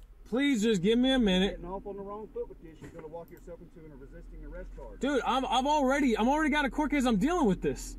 Driver's license, I already have a court date. I'm dealing with this same thing. driver's license, proof of insurance. I am not driving. I am traveling. Driver's license, proof of insurance. I am not employed. It says employed right. You mean the $20 bill? Look at the border of the $20 bill for what? Right here. Coach, carriage, wagon, other vehicle, horse, animals. Incorrect. That's not per. That is not Oh, I see what you're saying. It's like a fake $20 bill because the border doesn't look... Okay. I wonder what it is then. Per the Texas code, the definition for Texas. Does the hype train promote your channel so more people notice your lovely self? I don't think so. They were testing a boost train that did that some time ago, but it went away, so I don't know. I don't know if they folded any of that functionality into the hype train, but not to my knowledge. What code book are you using? It's called the Texas Transportation Code. Right here. Look at 502. Can you bring your book? I'm telling you, driver's license and insurance now. No, I'm just saying. Look, you got this. This is the Texas. Man, hear me out, dude. Seriously, come on, man. That's not how this works. Like, even if you were right, you would bring this up in court. You would go to court and fight the ticket or whatever and point this out if they were actually wrong. But they're not wrong in this case. You are. Dude, look. It says here. Avant Gardener with 1,000 bits says, just got on break from work with this multi-day maid fit. I kinda just expected it. Dude, let me talk, man. You're not letting me talk. Why are you not letting me talk? Thank you for the bits. For what? You act like I did a crime. What crime did I commit? That's not a crime. No, it's not. For what you have jurisdiction over, it is. Dude, you don't own the road. Did I ever see one of these evangelical pamphlets that are made to look like money so people will pick them up? Maybe that. Could be. He only has one, though. Oh god, I'm thinking terrible now. I don't know if any of you live in, like, a city, but sometimes, like, cities. Like, the one I live in, occasionally there'll be people who are asking for money at the side of the road or whatever. My horrible thought is, and I sometimes give those people money if I have change on me. Sometimes I pull out change just for that, because I think it's a nice thing to do. I think people need help. And just if you can give people a couple bucks, great. If this is one of those tracts, does he stop for people who, like, need money and hands them a fucking tract? Because I'm kind of afraid that's what he does. Ugh. Okay. I'm not driving, though. I'm not driving. I'm traveling. You're driving. Legal definition is... Here's the deal. What you're going to walk yourself into right now, I've been through this. You're going to walk yourself into going to jail. But why? You're refusing to give me your identification. I'm not refusing anything. You are. Have you provided it to me? Why would I provide anything? Don't I have... It's legally required of you. That's why. Right? I mean, you got me arrested right now, right? You're detained. Can you send a supervisor? You are the supervisor? So you don't got any other body over you? My chief, she's at home. She's asleep. So Amit Gardner says people do that here in Chicago and they're trash people giving tracts. Ew. So you're the only one I can deal with right now. You're going to go to jail if you don't produce something. I'm telling you. Point blank. But isn't the state law that I just have to give you a name? No, you got to give me name and date of birth, or you got to give me a driver's license. But I don't have to provide a physical document where I can just verbalize to you? Name and date of birth, where I can run you. Okay? We're not going to do it. You're going to get a citation. If you don't sign the citation, then you're going to go to jail. I know, man, but it's like, dude, this stuff takes up so much of my time. I'm already doing this with another county. I'm in Liberty County now doing the same. Then stop it! If it's not working in multiple jurisdictions, have you considered you're fucking wrong? Anything? I got the paperwork right here. God damn, these people are dumb. So do you think we don't have a right to travel? Is that... I don't have insurance. Well, I'm pretty sure you just admitted to a crime. You're supposed to have insurance. Jamie says, a long time ago in my hometown, there was a feel-good news story about this woman who would drive around in her car, and whenever she saw someone begging, she'd give them a pocket Bible instead of money because they just use money for booze. A, quote, feel-good story. That's my least favorite genre of news, is dystopian bullshit trying to be repackaged as, like, a feel-good story. Like, oh, a teacher got cancer and all the other teachers in the district donated their sick days so she could get chemo. Like, that's not a feel-good story. That's the collapse of our civilization you're outlining. What the fuck? Come on, dude. You really gonna do this to me like this? I don't have insurance. I don't have insurance. That's a crime. So you're basically telling me you're gonna impound my car? Yes. That was always going to happen based on what you're doing. Dude. You also steal Bibles from hotels. That's fine. The Gideons put them there anyway. Who cares? That's not right, man. I don't have proof of insurance. I don't have insurance. Why would you continually loudly admit this? This is the only car I got. He believes you. This is not about how many cars you have. I didn't ask you to drive without insurance. Dude, do you pay for my insurance? That's not really relevant, right? That's not how any of this works. You have a job. No, I don't. Then that's not my problem, buddy. Okay. Is it though? I mean, I'm not saying it's your problem, but the fact... Here's the deal. You're going to come out the vehicle now. If you don't, you're going to jail. You don't have insurance on the vehicle. You don't verbally told me that. The vehicle comes in. Dude, come on, man. 100%. So what's the best way we could do this? For you to, like, not do this to me? The best thing would have been to have insurance for your vehicle. That would have been number one. This is a said and done ordeal now, dude. What do you mean? Come out of the vehicle. So what, you're going to take me to jail now? I'm towing the vehicle. You're going to tell me it doesn't have insurance. And you don't have a license plate. I mean, I got this. Non-commercial use. I'm not... That doesn't help anything. Is he trying to Jedi mind trick? He is not strong enough in the Force for that. He's doing his best. I'm not getting paid. It doesn't matter. I don't know what... He thought being unemployed would save him. It did not. YouTube lawyer you've been watching, what TikTok lawyer you've been watching, but you've been steered wrong, buddy. I'm telling you, you couldn't walk yourself into another charge. Well, I don't want to walk myself into nothing, man. You're not being smart about this at all, dude. I'm telling you. But after 10 years... The feel-good story made you think of this? Well, I'm much more of a people person. I'd like to feed all the hungry little children of the world. I'd much rather help my fellow man than some Spare a animal. dollar? Oh, get away from me, you bum! Buffy, can't you see he's just hungry? Here you go, sir. A nice sandwich for you. See? I said a dollar, bitch.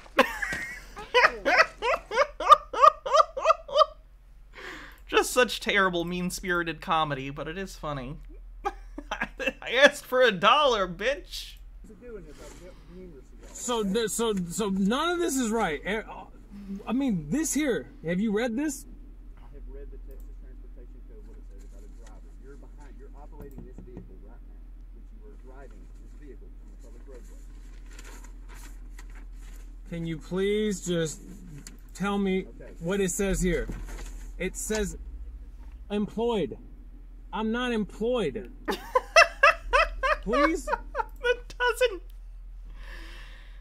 Discordant Full says, I need these people to please comprehend the existence of a CDL. You're expecting a lot out of them. Dude, what do you want me to do? They don't even understand the need for one driver's license, much less the need for multiple different kinds of licenses. I'm not trying to have a fight with you, man. But you are, so... I mean, do you want me to just give you a license? Yes! Yeah!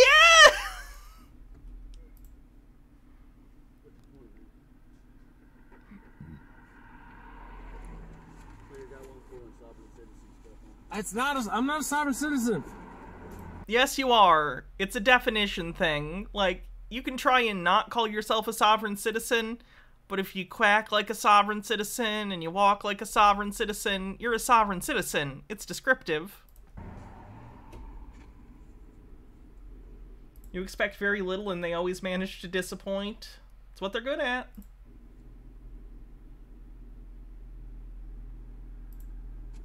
I'm trying to just be honest with you, my understanding of the law. Okay, your understanding is incorrect. Fundamentally.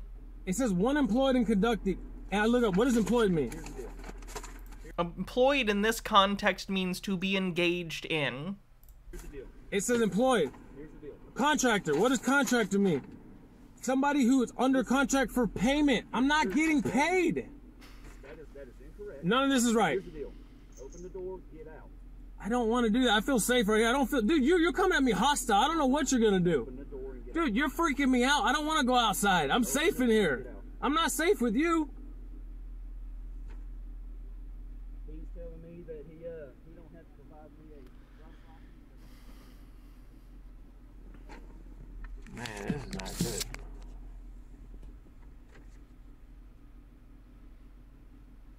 There's another sergeant for the county. Excuse me. Can I talk to you, sir? Sure, go ahead, let your window down, but you need to talk to him, though. Let your window down so I can... Well, I just want to talk to you. Because I tried talking to him, and he's getting pissed off. He looked like he want to rip me out the car. And I'm like, dude, I ain't been nothing but casual with him. You know, I'm like, well... Okay, let your window down so I can talk to you clearly. That's it right there. I mean, let it down. I want you to be able Dude, I know how this goes, man. I don't want to get ripped out of here. I don't want y'all beating my ass. I don't want y'all shooting me, man. I just want to travel in peace. I'm not going to rip you. I'm not going to pull you out of anything. Let the window down so I can talk to you. Dude, I can hear you. I feel comfortable where it's at. No disrespect. I just feel safer with it up like this because y'all can start grabbing in here and yanking me out. I know how it goes. Okay, well, let me ask you something. I just want to talk to you man to man. They're going to do that regardless if they want to. Your windows are made of glass. Glass breaks. And just on the facts, and tell me where I'm wrong. Let me ask you a couple of questions first. Sure. Do you have any firearms in the vehicle? What does that matter? I'm asking, do you have any firearms in the I mean, vehicle? I'd rather not answer any of those questions. That feels like a yes. That feels like a soft yes. I just want to talk about this. Okay. This right here. He's saying the Texas code, which is right here, which is what y'all got. Do you have a copy of your book here? My penal code book? No, I don't. You don't have a traffic code book on you? Not on me. I don't think they need to. Just, like, go with it. But I am... Like, if he was right, what the thing to do would be is do whatever the cops say and then go to court and explain to the judge. It's irrelevant what you think in this situation. Okay. He's wrong either way, so it doesn't really matter, but... Discordant Vol says, okay, we can't get into the car. Can we get the department, get the department Doulahan out here? What's a Doulahan? What is the name of the book that y'all go by? The Texas, what's it called? Texas Penal Code. No, traffic. This one's on traffic. Right here. Texas Transportation Code. No-headed monster in folklore? Okay. Okay. Here's 502-003. Registration by political subdivision prohibited. So what this is basically saying is that a person who is not employed for commerce, like say if I was a bus driver or a taxi or doing Uber or something where I'm making my money on the road. Okay. They say if you're doing that, you're considered a driver. And that's the driver. Incorrect. If you look at Black Law Dictionary, what a driver is right here. Legal definition, it says one employed. Okay, listen, that's fine.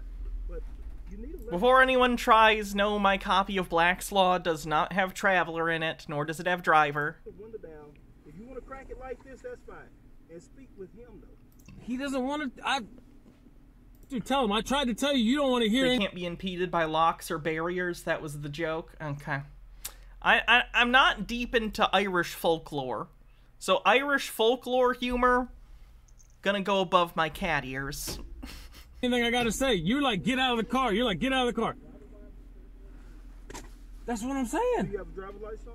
I'm not driving. That's what I'm trying to say. I'm not driving, and this is not a motor vehicle. And I know that your face, you're looking at me like I just said, Bigfoot's here. The only things I know about leprechauns I learned from a Warwick Davis series of films, which I'm assuming were not altogether accurate to Irish folklore.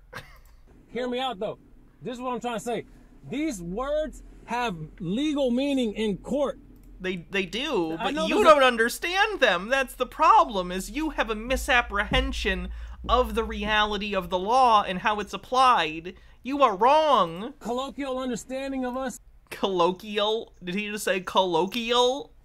Saying like, hey, man, why are you fishing on me, man? Come on, listen, just talk. Just let me talk to you. I know, but you're over there fishing. Come on, just talk to me, man. He doesn't need to fish. He's got his man. Yeah. You're done. It says a driver. This is Black Law's dictionary. This is what they use in court. The Leprechaun in the Hood movies are the two best movies in the Leprechaun series, and don't let anyone tell you otherwise. Those are classics. The definition of driver, legal definition and legal meaning, means one employed. Let's just take it right there. Employed. What does employed mean? We look up. I explained this already, sir, who can't hear me. It doesn't just mean you have a job. Employed. Same dictionary. What does that mean? It means one under contractor. What does contractor mean? No, hear me out. I'm almost done. Contractor. Someone who's engaging in contract for a fee. That's not me. I'm not getting paid. And the same thing says it in your own code. If you read your own code book, it says it right here. It says, except as subsection B, a political subdivision, which means a community, people, it says, may not require an owner of a motor vehicle to register the vehicle, pay a motor vehicle registration fee, or pay an occupation tax license. It says the only way you can do that is to regulate motor vehicles for compensation. That's what you have jurisdiction over. Incorrect. He's misreading that case law. For one thing, that wasn't a Supreme Court of the United States law. That was a state Supreme Court law. I forget which state Supreme Court. It's irrelevant, though, because even what he's reading, he's not understanding. That was a case where, and I've talked about this before, a county sheriff or something was arbitrarily deciding who could drive and who couldn't. And the courts basically found, no, you need to have a standardized test. You can't just arbitrarily let some people have driver's licenses and other people's not have them. You need a standardized test, which became irrelevant anyway because shortly after that, driver's licensing became a state affair and not a local affair anyway. So as long as it's based on standardized testing, you can, in fact, do driver's licenses, which is why every state requires them. I'm not trying to yell at you, but it's like, man. MH Darkbeast says, my landlady caregiver just got back from a convention in Vegas and brought me something. It's $62 to get into a Mega Mart, and this was $5. Gender fluid, non-toxic, universal high performance. Omega Mart seems fun. I'd love to go to a Mega Mart sometime. I couldn't even tell you. He wouldn't even listen to me. Okay, well, first of all, you're speaking loudly because of the window that's in between. You're trying to make sure that I hear you correctly. Okay, listen. Say I'm Sergeant William Land with the Sheriff's Office. Okay, what's your name? My name's Lawz. Lawz? Yeah. Okay. Are you working, Lawz? No, I'm just trying to get home. I see you got like a badge or something on your shirt. I didn't know if you was working or what. No, this is from the rodeo. I mean, look, man, that's my name. Look, I'm not hiding from anybody, man. That's my name. It's like... Why do you have a name tag at the rodeo? Do you work at the rodeo? What's the situation where you're at a rodeo and you don't work at the rodeo, but you have a name tag on? Do people just wear name tags to the rodeo? I've never been to a rodeo, so I could be wrong. Do you wear name tags? To be like, hi, I am whatever, to identify the body? I'm so confused. Why did he have a name tag at the rodeo? If I give you a date of birth, will you let me go? Maybe if he's a performer? Sure, but wouldn't that be a job?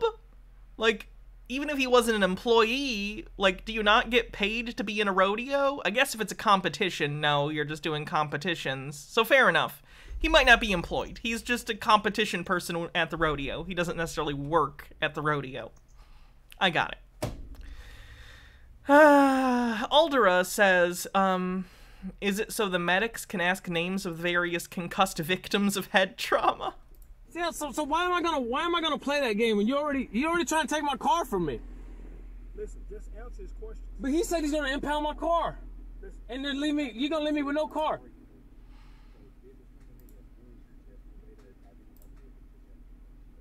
Lance, listen.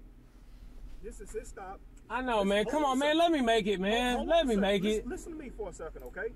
You're recording us, right? Sure. You're recording me too, right? I'm recording. It wasn't employing rodeo, it was traveling rodeo. Everybody's recording. Everybody's recording. Listen. What was your name and badge number? Sergeant Land, Polk County Sheriff's Office, 815. Oh, you're Polk County? Yes, I am. Rodeos can be fun. You should go to one. Oh, God, no. Oh, God, no. I'm good. I'm going to assume that the audience for a rodeo skews a little too right-wing for me to be hanging out there. They'll smell the maid cat outfit on me. What if it's a gay rodeo? That'd be fine. That'd be fine. My concern is a traditional rodeo not being the most LGBT friendly. Also, I don't like horses or cows or any sort of large animal.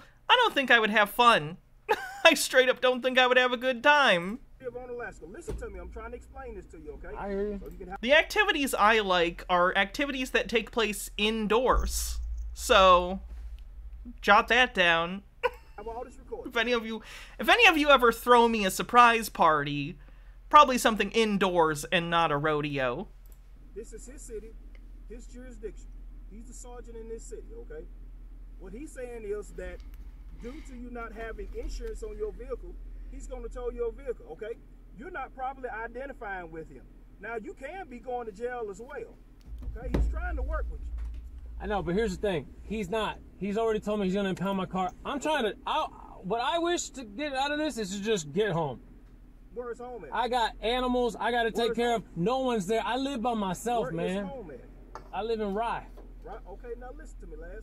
Nobody said, now listen, this is not my stop, okay? I don't supersede, I'm not his supervisor or anything. I have no authority over him in this city. But nobody said anything about you going to jail yet. You say you want, hold on a second. You say you're trying to make it home? You're trying to say you want to check on your animals and things? Yeah. You may be able to do that. But why should I may be able to do it? Y'all act like I committed a crime, man. What did I really... You did. Again, you don't have insurance, and you may not have a license. Don't know what's going on with that. You do. I'm just saying. What did I really do? What did I really do? Like who's... Show me the victim here. Where's the victim? Y'all got me hemmed up here. I'm already under arrest because I'm not free to go, right? Nobody said anything that you were being under arrest. No, but I'm not free. Sorry, am I free to go? You're temporarily detained. So no. So every stop is a custodial arrest. So right now, I'm under arrest. I want you to read me my rights now. That's not how it works. Read me my Mirandum rights because I'm under arrest. Do what? Don't do this. I mean, look, I understand. At the end of the day, y'all could bust my window. Y'all could drag me out. You could tase me. I get it. This is y'all's world, and I got to deal with it. Kind of seems like you don't get that on some level. But all I'm trying to do is just be free, man. Is America free or not? Are we not? I thought this was America. Free to travel, or are we not? What the fuck, man? Don't do what? Why would I do that? Why would I do that? It's an order. They're not asking. What? Don't do what? You have your driver's license on? Or any type of identification? I told him I'd give him my name. You have your driver's license on you, any type of identification that we can verify that you are who you say you are. I understand what you got on your shirt, but that doesn't say anything. Anybody, you can have anybody's shirt on. Same thing with y'all, right? How do I know y'all really cops? Unit, badge. Anybody can get a car, right? Anybody can get lights.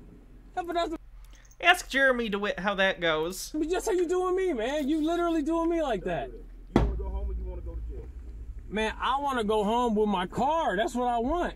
You trying to say you'll impound my car, but... That's off the table. Like, I'm 99% sure that is off the table. You either go home without a car, or your car and you both go to lockup. Those are the two options. Can you let me walk home or something? Switch your vehicle off. How am I gonna go home? Turn your vehicle off. Switch your vehicle off, Lawz. All right, y'all gonna break my car? Just be honest with me, man. If y'all gonna break my car, Switch your vehicle off, Lawz. what are y'all gonna do, man? Lawz. I mean, are y'all gonna bust in my window? Just be honest with me, man. Look, hands up, man. Hands are up. I don't want no problems. I asked you about weapons in the vehicle. You want to answer any of my questions about that? Dude, because I have a right to remain silent. Do I not have rights? Read me my... You have a right to not self-incriminate. Read me my Miranda rights. You're speaking with But I can choose to answer a question or not. Those are rights, man. Did you swear an oath to the Constitution? Answer me that. Did you swear an oath to the Constitution when you got sworn in? Just answer me the question. I'm just asking you a question, man. You're not listening. Don't make me bust your vehicle. Okay, that's what I'm saying. You're gonna do that. Are you gonna bust my vehicle? Don't make me bust your window. I don't want you to bust my vehicle. Open up the door. But why would I want to do that? Listen, we don't know who you are. We don't have no kind of way of verifying who you are. But what makes you think I'm somebody bad? Why makes you think I'm somebody you gotta worry about? You haven't properly identified. Dude, look. You haven't properly identified. Last stock showing, dude. Are you gonna bust it? Let me know if you're gonna bust it. You gonna bust it? Lawz. Don't bust it. No. All right, cool. All right, cool. I'm stopping the video. I'm stopping. This was the answer to why would I want to do that when they were talking about opening the door, by the way. Why would I want to do that? So you don't have to pay for a new window. That's the answer. I just recording this. Let me call my brother and let me know I'm going to jail. Man, I'm not moving. I'm not moving. Yeah, I can see it. I'm right here. Don't move, okay? He's going to unbutton. I'm right here. Look, hands are up. Do not move. I'm not moving. See your arm. Okay. I'm going to unplug my phone. Go ahead. Here. Now lay your phone down. Well, can I call my brother and let him know you take me to jail? Lay your phone down. Hey, don't resist. Genius. It's a good one. That was 9 days ago. Wonder how he's doing. Oh, he does music. That's interesting. Hydrate. Is this the same guy? Did he shave his beard? Did he have a beard? It was much shorter. Either way. Could you identify yourself real quick for me, please? Okay, listen. So, officer, what's your name? I'm Trooper Harris, Harris? from the Oregon State Police. What's your number? So hear me out here. So, okay, my DPST number is 53673. Thank you okay? so much. All right, Now hear I can me prove it. out. All I'm stopping you for is because you don't have a front plate displayed on That's your vehicle. not illegal. Here in the state of Oregon, you're required It's to have a not. front plate. I have the right to travel. It's my I'm not 14th gonna Amendment debate right. that with you here on the roadside. It's the If you wanna law. go to court, It's we the can- law. Sir. It's Okay, the law. so You what I can't. need to I'm explain to exercising you- my right. Okay, here in the state of Oregon, you have to carry and present. This is the law Okay, it's a everywhere. crime if you No, fail to this is the carry law and present. everywhere. This is my constitutional rights you're trying to stamp on right now, Okay. and I am not allowing that to happen. Okay. I know what my Can law I is. talk and then I'll let you talk. It doesn't matter. I don't want to hear anything. I don't want to hear anything from you. Okay. I do not consent, dude, at all. Here in the state of Oregon, you have to carry and present a driver's license while you're driving on a public roadway. You do not have to Okay. know that that is a lie. That is a lie. That is a lie. All right. It's not a lie. So That is a lie. That is not true. You need to go and do your research. Go and figure out what law that you took an oath to uphold, and I am exercising my right as a United States. Does he not think that, like, the police would go over this if this was how it worked? Like, by the way, guys, here's the big secret. You don't need to have a driver's license. No, I think they'd go over that. Citizen traveling in these lands as a traveler, I have every right to travel. They always make life sound so much more interesting. I'm a traveler. Are you? Are you on a quest? You going to Mordor? You're traveling? Or are you going to Walmart? I don't think you're traveling. I think you're driving your car across town. Anywhere I want. Look it up, okay? Okay. I don't have to identify myself. I'm not breaking the law. I'm not doing anything wrong. Okay. Like, I know how this is going to end, okay? I'm not doing anything wrong. Sir, listen. All it was going to be was a warning and an education that you need to put a front I plate on your don't, though. vehicle, That's the okay? thing. I don't. So all I have to do is positively ID you. No, As you soon as I'm don't. done No, with you that, don't. then No, you don't. we I'm not giving you my satisfy ID. the I didn't break any present here in the laws. state of Oregon, and then I can get out No, of here that's and I a can go lie. back to That's a my lie. place. You need to look up your law. You need to look up your law, okay? You need to look up the law of the land. 3519. Sovereign citizens are a really good lesson in being confident, being different than being right. Because sometimes people will hear really confident people and be like, well, they're really confident, they must be right. No. Sometimes people are just stupid and think a lot of themselves. Moira Soma says, first H-Baird says, Walmart does have a Surfeit of Nazgul. And Moira Soma says, Hannah and Stannis, I need some moral support and parasocial love. Tomorrow I'm going to get into the most evil of machines, the MRI. 3 weeks ago I left the place crying because I couldn't go through with it. I now have enough Xanax to drug a whole zoo. Sorry. Apologies. But I still doubt if I can go through with it. I am not usually a wimp. I once pulled a wisdom tooth without anesthesia. I would rather pull all of them at once, than be 2 minutes in that evil, evil machine. I'm a wreck. I'm so sorry. That sucks. Yeah. I wish you all of the luck, and I hope the Xanax makes everything as smooth as possible.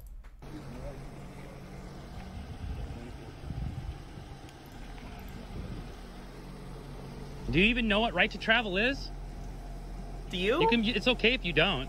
Do you? Because you don't.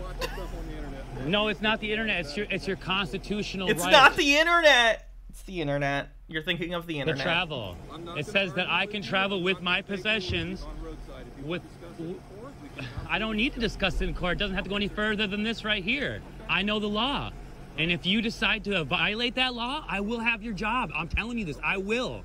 And I will, I'm telling you. This is definitely not the first time I've been down this road. Okay, I think it is the first time. I think this is the first time you've ever heard of any kind of information like this. Why don't you believe him? What? You think he's just making it up? Like, no, I've heard this, but he hasn't?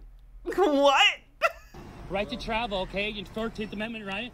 Says I can travel without registration, license, without anything, with my own property. I have the right to travel as a United States American, dude.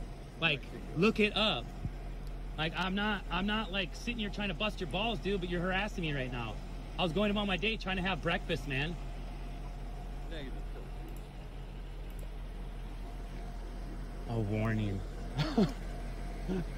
For something that I don't need. It's crazy. Painful. You should probably look that up, though. You look it up!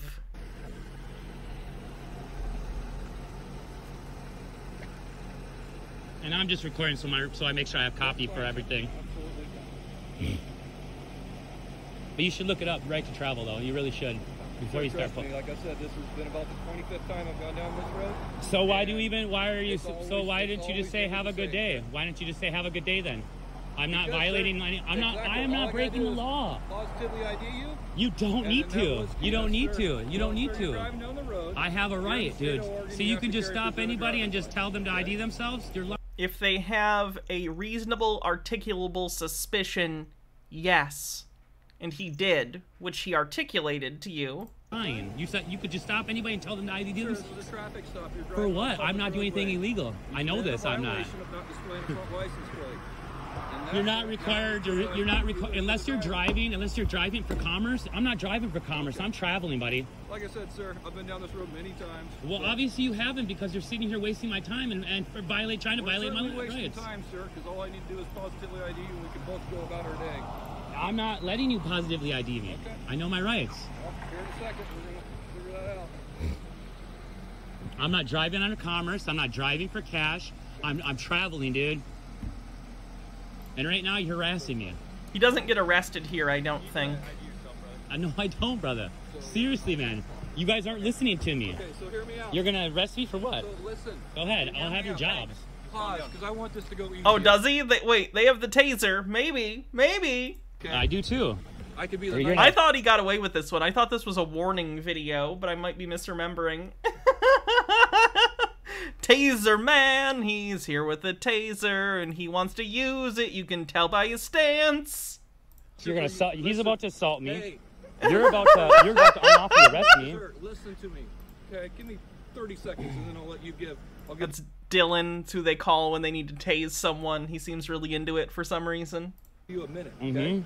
So, Right now, this is what's going to happen. I need to positively ID you. If I'm not able to do so, I can detain you and take you to jail, fingerprint you, positively ID you. For what? As soon as I know your identity. For what? Sure. I'm going to have your guys' job at the end of this. Like I'll go down to the jail. I'll go down there. I don't really care. You have to carry and present. No, I don't, dude. No, Okay. unless I'm breaking the... I'm not about ready breaking to any put you laws. in You can't handcuffs. just ask me. He's just waiting for the go-ahead.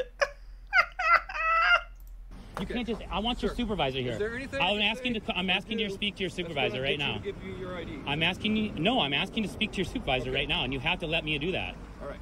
So right now. Okay. Oh. Have your job. Have your job, you guys. He didn't get tased. They just grabbed him. Okay. I want my phone.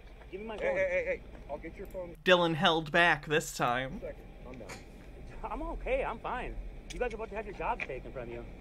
You guys are Discordant Vol says he's had a run of good luck recently. No taser-induced heart attacks for 3 whole months. I'm violating every right that I have right now. Haha. I got you. Don't even trip. What's your name? Could you please identify yourself, please? Sure. Sir? Am I phone? Josephine County Sheriff's Office. What's your number? 60009. Thank you. Okay. You're welcome. So. Oh my God. So you arrested me for what now? So what are you arresting me for? Well, that's good. Oh, this is the same guy that did this shit. This is the same guy that got arrested again and then called for the police because he was being arrested by the police, remember? Great, don't touch my purse. Now I want to talk to you. Like, you're not allowed to touch me. You're... What am I going to jail? What are you doing? Wait, did we not see this one? No, we did, right? Touch me. Don't Yeah, touch me. he ran away. I remember. Record. Get over here now. Don't touch me. I haven't done anything wrong. You're gonna get tased. For what? You're gonna get tased. You're not cooperating. You're not allowed to touch me. You're not allowed to go to my vehicle. I've done nothing wrong. What's your RAS? Help! Help! Help! Fucking help, dude! What the fuck? Help! Call the cops, dude! Please! Call the cops! I'm being arrested by the police! Oh...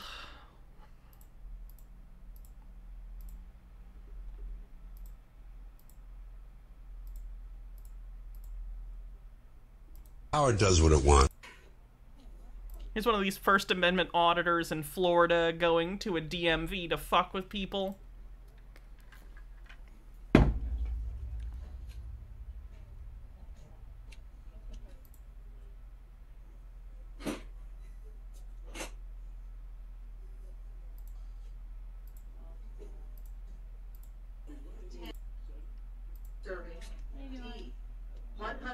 For mental disability, I don't know.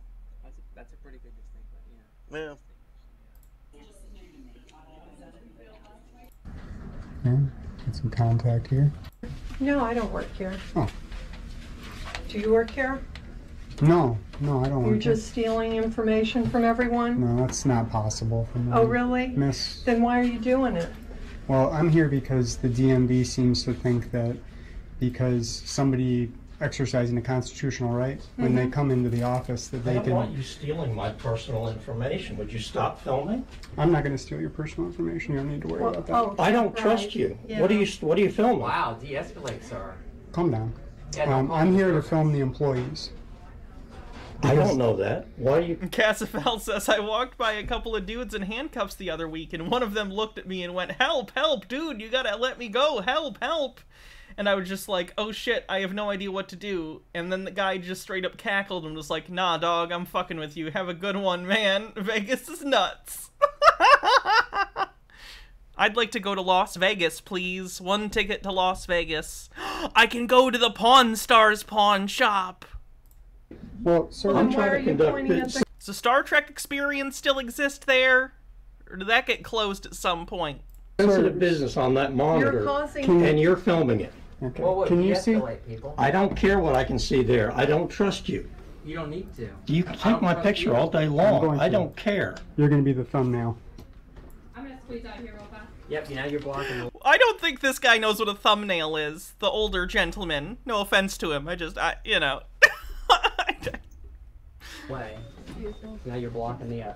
Hey, get off of me! Get off of my camera! Get off of my fucking camera! Oh, shit. Ooh! Can we do not do that? See what you're inciting? We're getting assaulty. This is you inciting this. I'm gonna call the police now. Okay, we've already called them. You need to control yourself, sir. Can we move out of this area, please? Because we do have, For what possible reason? because we have customers that are back here that you There's do. nobody back here. Okay. Oh yeah, we don't have Boxy. We forgot Boxy all day. Here's Boxy. Amen. I appreciate that. Just like Westboro Baptist Church. Ain't not a goddamn American care for the shit they say at soldiers' funerals. What the fuck are you Well, I tell you what, we stand up for the right. I'm not going to jump on that stuff right there because I deal with a lot of stuff. Right, but that's freedom of speech, and they're. Did they just compare themselves to the Westboro Baptist Church? I don't know if that's a winning argument for them. Because I'm pretty sure they did, in fact, place time and place restrictions on the Westboro Baptist Church. We gotta respect that.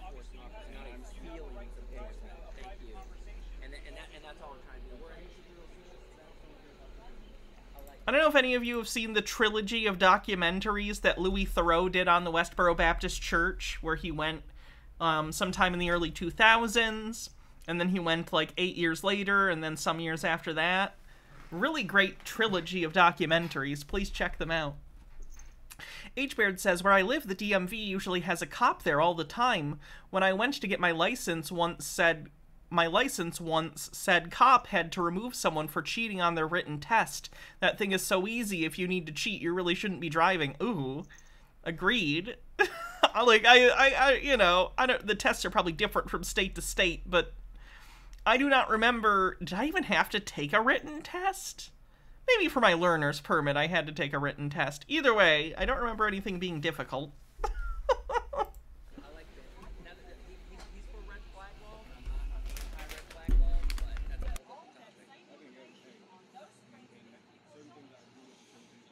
Yeah, they were BBC documentaries, so they are available on the BBC iPlayer.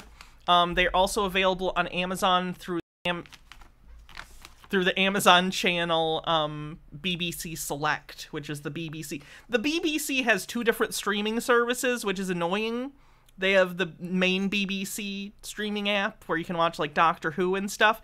And then they have a separate streaming app just for their documentary content. The fuck is that? Unfortunately, I'm a big fan of Louis Theroux, so...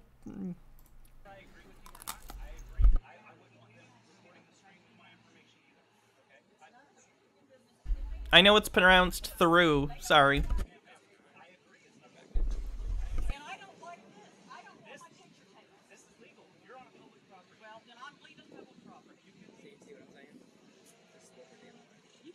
Assholes, you know that, right? Well, if you're going, listen. I have rights too. This is and all I want to say is hey, my personal this information is a limited is public not forum. your You are business. not. You need to calm down. You're causing a disturbance.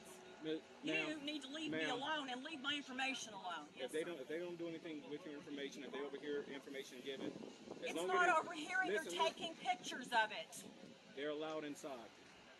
Correct? They're not allowed to look at a screen with my address, my name, my phone number, my social security number is not for you. We stayed in public. We stayed in public. So and you should know that if I'm in public, you can't trespass my eyes. It's the same thing as the Plainview doctrine. Right. Exactly. You're not in public. Oh my god, these people don't understand the difference between something that's theoretically publicly funded and something that is a public forum. Public forums have specific meanings, and the DMV is not one. I can't record inside the car, but as long as if I can see in the car, you walk by the car, you can look. Right. They have been miseducated.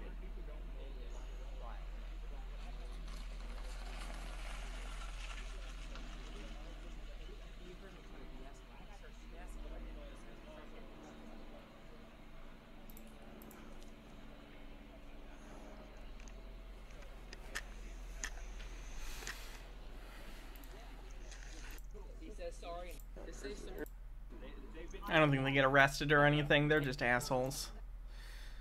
Moving on. You guys... Oh, which one do I want to do first? Let's do this. And it's a little annoying. The noise is annoying. Fuck it. Hey, you guys know Kent Hovind? You know how he went to jail for a decade? This is why. I've tried to watch parts of this before, but the audio wasn't very good. The audio on this has been cleaned, I think, though. So, with better audio, let's listen to why Kent Hovind went to prison for a decade.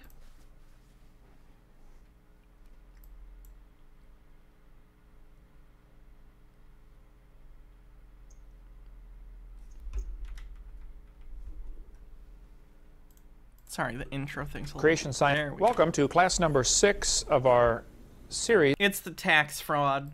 From he's a sovsit when it comes to taxes. Creation Science Evangelism, CSE Class 103. We're covering how the evolution theory has affected the rise of communism, socialism, Marxism, Nazism, all sorts of things, and it's going to take us a while to get through this. The Nazis famously loved communism. Discordant Vol says, eat it, Kent, also snipe. Week talking about Karl Marx, who wrote the 10 planks of the Communist Manifesto. We talked about plank number 1, abolish private property. You need to understand everything Karl Marx did and thought after he got believing in evolution, well, everything seemed to be anti-God. Like, if God's for it, I'm against it. That seemed to be kind of his attitude. What? And everything he did in his 10 planks of the Communist Manifesto was against what Scripture teaches. When did God say private property good? Unconstitutional, according to the American Constitution. Most of these things are. And so what we're going to cover tonight on income tax. Yeah, private versus personal, I know. It was going to be surprising to some, and others will say, yay, go get him, Brother Hovind. Some other Christians might say, oh, you shouldn't talk about that. Well, my philosophy is everybody should obey the law, including the government. Right? Real simple. I have not filed any income tax in 28 years.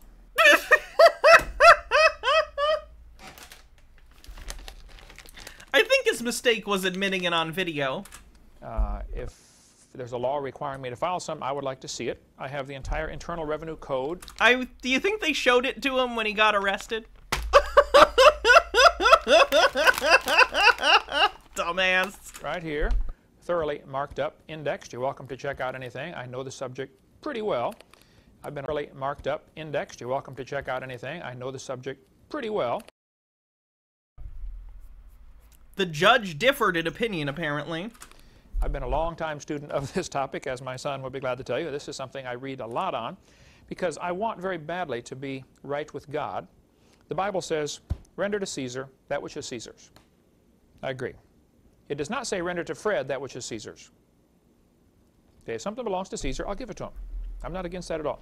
So, let me look for loopholes to not pay my taxes according to what the Bible says. It's basically what he's saying. What happened to render unto Caesar, Kent? He's already going to try and bullshit. We're going to cover tonight, just briefly, because I have read enormous amounts of information on this and could talk for years on it. However, I have other dragons to slay. I don't have time to fight this one too long, because to me there's other topics that are more important. Karl Marx invented what we call the graduated income tax. The more you make, the more they take. That was Karl Marx's idea. He knew what would happen. As people got richer, they would find loopholes and end up paying nothing. The poor people wouldn't make enough to pay anything, and the purpose of the income tax is to wipe out the middle class. No! The middle class ends up paying the burden of the income tax. The poor people pay very little, the rich people pay almost none. So, man, maybe we should do something about those rich people paying almost no taxes, Kent. Crazy. Discordant Vol says, the sodomy dragon, the best kind of dragon. His idea was a heavy progressive, that's a key word, income tax, which means the more you make, the more they take. On my which is a good thing, by the way. Website, drdino.com, under frequently asked questions, we have a question. It's about question number 40, but we add new numbers all the time, so it may not stay number 40, about how the IRS is tied into communism, socialism, and evolution, ultimately. See, God's method was very simple in Scripture. Each person paid a certain amount. Actually, in some cases, there were instances where they paid 10%. 10% went... That's tithing. That's tithing to the church, Kent. To support the Levites, the Christians of the day, and 10% went to support the government. Just flat tax. Everybody pays 10%. A flat tax is not good for poor people at all. A flat tax is better for rich people, Kent. H. Baird with 45 bits. Workers of the world, unite. You have nothing to lose but your chains. What's happened to you? I feel like the Communist Manifesto or Das Kapital to Ferengi would borderline on sacrilegious. Like, that's gotta be banned literature on Ferenginar. Okay. Karl Marx said, no, if you have a graduated income tax, then this will slowly discourage people from being honest. They'll figure out some way to lie, cheat, steal if they can. Consumption taxes, aka a flat tax, is a bad thing because poor people spend a larger percentage of their overall income because they are making so little income that the base needs for them to survive outpace their income. Rich people, comparatively, can spend much less relative to their income in order to survive. So they can just not pay taxes if they want. Or they can put things into IRAs or Roth IRAs and use that money to, instead of just surviving and having to pay taxes on it, they can make income on that money. Because that's how interest works and how investments work. That's why rich people get richer and poor people are fucked. Cassifel says, behold, Hannah has spoken. IRS, you may consider the following. 1. I entirely withdraw my previous offer of solemn ceasefire. It is cancelled and will not be made again, to you or to any of your motherless bastards. 2. You are no longer any brother of mine. I will find you, I will kill you, and I will hurl your toxic corpse into hell's mouth. And, you know, and I sure don't want to be dishonest. It'll also encourage people that get to the top to look for loopholes, and this is actually going to wipe out the middle class. See, under communism, you can only have two classes of people, the very rich and the very poor. Go to just about any country where they have communism, where it's been in control for a long time, and you'll see this very same thing. There aren't three classes, there's two, the super rich and the extremely poor. Which will never happen in America. There are many good websites that can give you information on this topic. George Hansen, former representative from Idaho in Congress, he wrote this book, To Harass Our People. He said, this is the purpose of the IRS, to harass our people. The purpose of the IRS is to gather information, not to gather money. The purpose of the IRS is to ensure people pay their taxes, Kent. None of the money goes to support the federal government. It goes to pay the debt, the interest on the national debt. We'll get into more. That's paying for the government, Kent. That's paying for things. You can create debts and pay them off, and that's paying them. Do you know what that means? Discordant Vol says, or just hide it overseas, or not make actual cash and trade totally in stocks, borrow against them, and technically operate at a personal loss, therefore getting tax rebates. We should eat them. More than a minute on money. The best book I know on the topic, if you want to get into more, is Otto Skinner's book, The Biggest Tax Loophole of All. Let's see how let's look it up. The biggest tax loophole of all book. I'm trying to see if there's a Wikipedia page or something.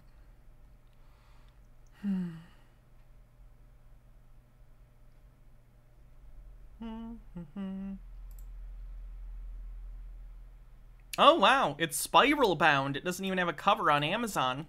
That's high quality. Let's see, there are 2 reviews. No, wait.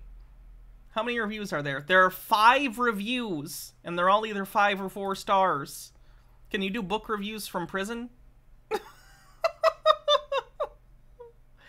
Oh. How many of these people are in jail now? That's a shame. Very simply, he says, look, the code says clearly if you are liable for a tax, you should pay it. Yes? Read your 1040 form very carefully this next time when you fill one out. It says, you must file a form for every tax for which you are liable. You are liable for your income, Kent. There's the key. I don't even know why I'm arguing. He went to jail for this already for a decade. Like, I'm demonstrably he's wrong. Why do I even care to argue that hard? Has Congress made you liable? Here are all the laws where Congress has said the following people are liable to pay. None of them apply to an individual earning money in most normal ways that people earn money. If you are manufacturing alcohol, tobacco, or firearms, you're supposed to pay. I can show you the code on that. How about income taxes, Kent? If you have oil wells in a foreign country, then you're supposed to pay. Just, if I said, Jeff, I will trade you my shirt for your shirt. That's not income for you. It's not income for me. We traded. If you say, Brother Hovind, I will trade you 40 hours of my time for $400, that's not income for either one of us either. Now, if the doctor... That's the definition. That's the definition of income. What are you talking about? You're describing income in employment. At minimum, a contractor. Has gone to school all these years, and he thinks his time is worth $200 an hour, and he says, hey, I'll trade you 15 minutes of my time for $50 for an appointment. That's not income. That's a trade. No, that's income. There are actually pretty specific rules on this from the IRS. Like, for instance, if you do an Etsy store, excuse me, if you were to do an Etsy store or something, I think the new rule, I don't remember exactly what the old rule was. It might have been like $5,000 or something. But now it's $600. If you have a hobby or anything that you're just doing by trade, if that's what you want to call it, once you make over $600, you have to report that to the IRS from any one activity. So like if you had an Etsy store and you made over $600, or if you had a Patreon and you made over $600 over 1 year, you need to report that as income. Forrest Espion, thanks for 10 months, says, Hannah, you always predict who ends up in jail. Marcel, Andrew Tate, Chili, who's next, do you think? Peter or that racist Q lady? Probably Chili again. Chili will go back sooner rather than later, is my guess. And Congress has ruled on, and judges and courts have ruled on this many times. That's exactly correct, okay? Income is corporate profits. So what they've done, see, an individual earning money just... Income is any kind of money you make, like, for a living. Doing contracting work or anything you do that makes you money. That's income. You know, trading his time or labor for money is not income, and it's not taxable. So it's been real slick the way they... I'll give you an interesting example. Broha. Broha does an eBay store.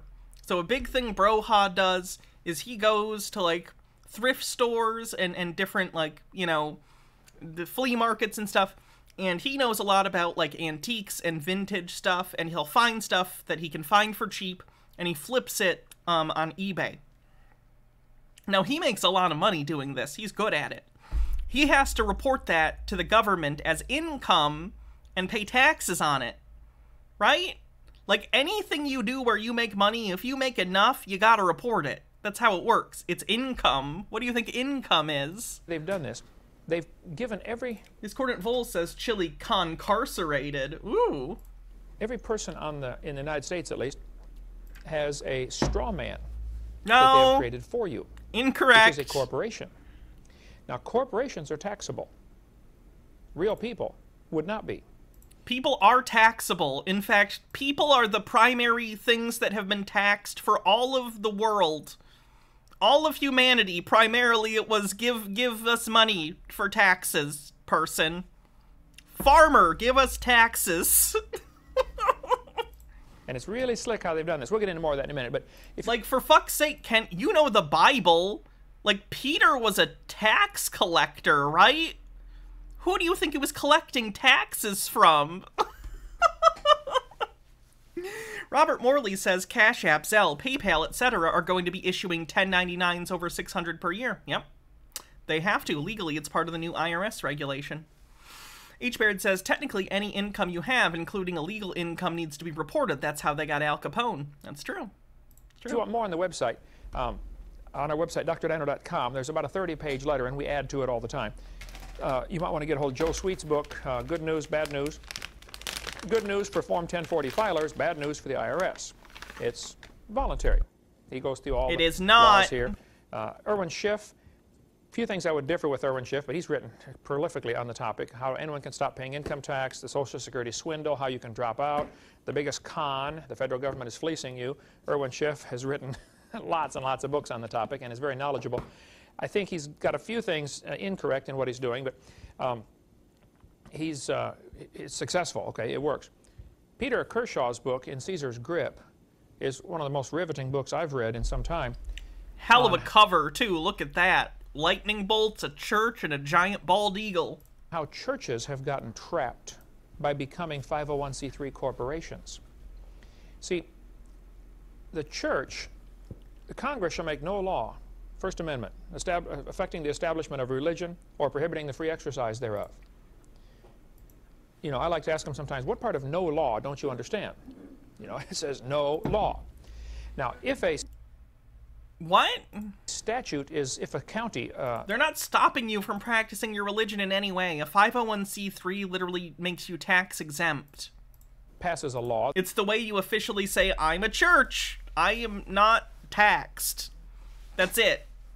They don't even make you like if you're a nonprofit that's not like a church, if you're just like a regular nonprofit, you still have to file taxes, like, and itemize things very specifically and explain what's going on. Churches don't have to do that. Churches, not only do they not have to pay taxes, they don't really have to be accountable to what's going on with their finances. That's why churches are great for money laundering. He doesn't seem to get that. That says we want churches to be taxed or whatever. Just because the county passes a law, the courts have been clear on this. 16 American jurisprudence, I can look up the code for you, I've got it on my desk, but it says very clearly, if a law is unconstitutional, the unconstitutionality of that law starts the moment the law is passed. You don't have to wait till it's proven to be unconstitutional. If it goes against the Constitution, it's...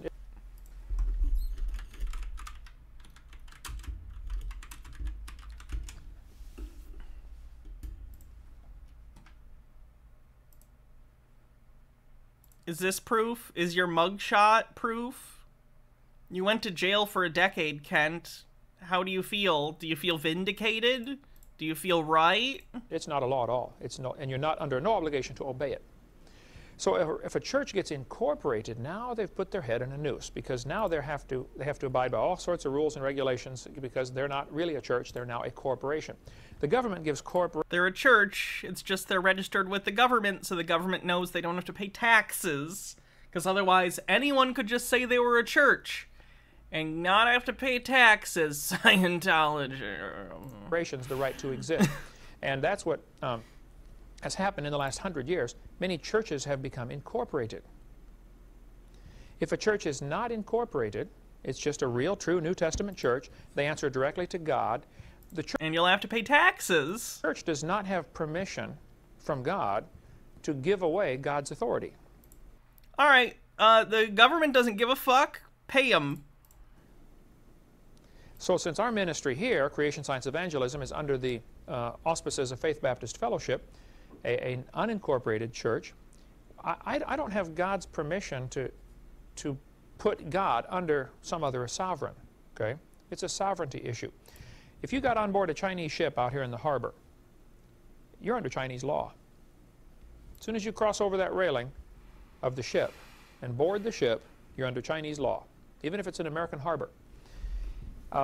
The church is sovereign because God is sovereign, and we're doing God's work, so we're under His authority. As long as we're under His... This is not something that the federal government is going to adjudicate specifically because the separation of church and state.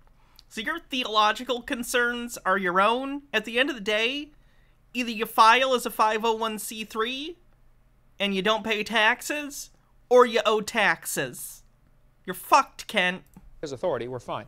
If a church, though, becomes incorporated, which 99% of them have done here in Pensacola even, and all over the... Gee, I wonder why. It's almost like there's a reason. ...the country. They are now no longer truly a church. You heard the preachers get up and say, the head of the church is Jesus Christ. Oh, yeah? Not yours, it's not. The head of your church is the federal government. They give rights to create corporations, and if, you know, why do you ask permission from them to exist? Which is why a true church, we can go off on a lot of rabbit trails here, and I'm sure we'll get 1,000 phone calls. A true church should not get building permits.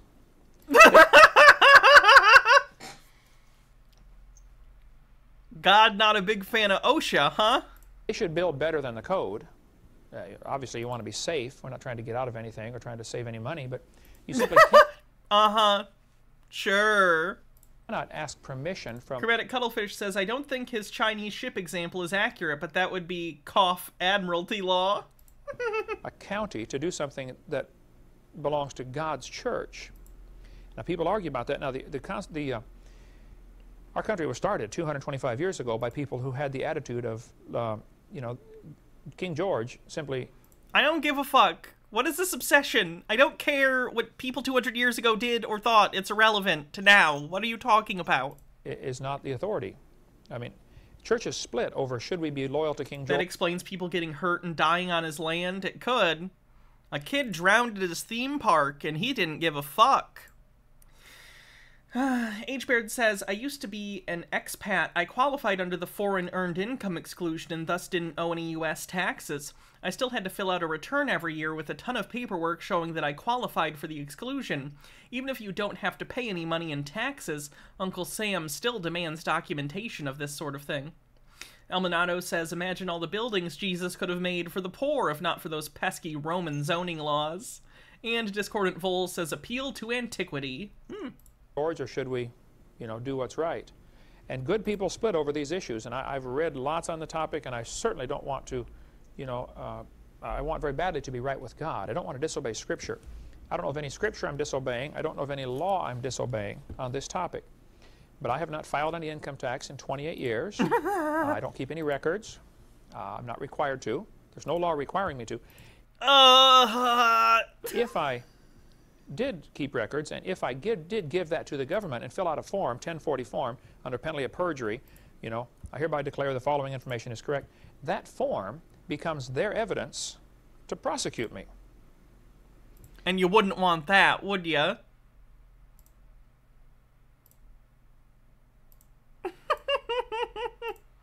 Oh, why isn't it bigger? Sad face.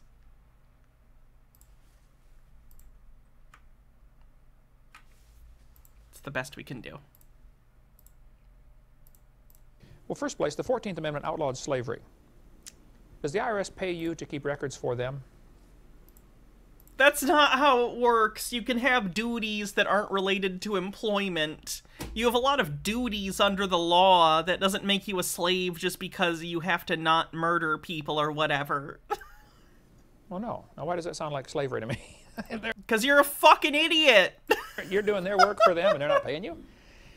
Fifth Amendment says you don't have to offer evidence to incriminate yourself. Okay. Well, how do they know how much money you made? You told them when you filled out that form. They're going to audit 1 out of 3,000 returns, generally. Mine's not in the pile. My chances of being audited are 0 out of 1,000. Wow. Crazy how that 0 out of 1,000 happened, huh? Or 3,000 or 10,000. They just won't do it.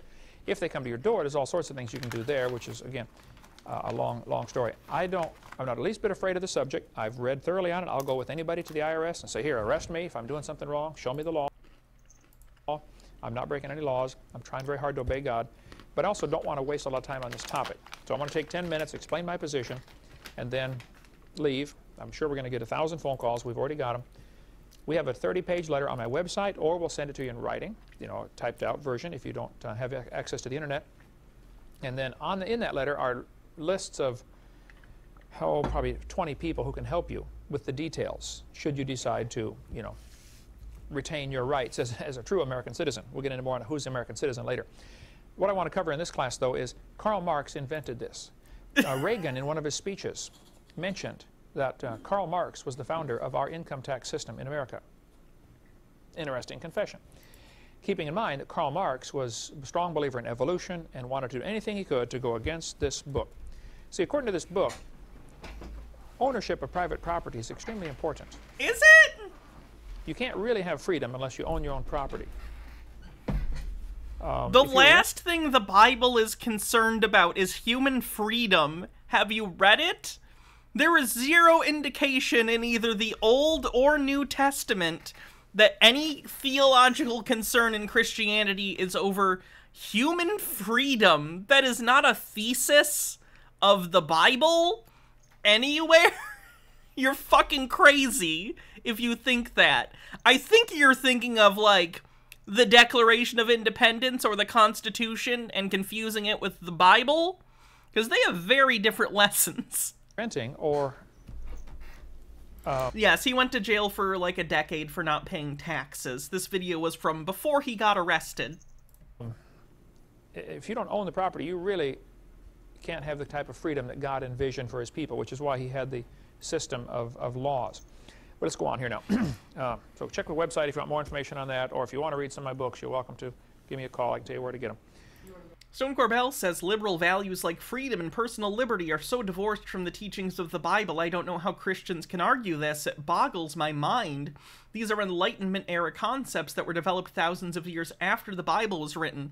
The primary concern of the Bible is obedience to the Lord, in particular the Old Testament, and repentance to Jesus Christ for your sins and the sins of humanity in the New Testament. Those are its concerns. Human freedom is not on the menu. It's just not. The book Hush Money is the shortened version of this book. This is an extremely thorough book dealing with churches and how they should not be incorporated and what to do if you are and how the problems that come in. And I really, really enjoyed it. Peter Kershaw lives in Branson, Missouri. He also has 2 chapters out of this book, which he's put in a little booklet form called Hush Money, which we sell. We sell both of them on our website or in our ministry there. So it's just a short version of this bigger story.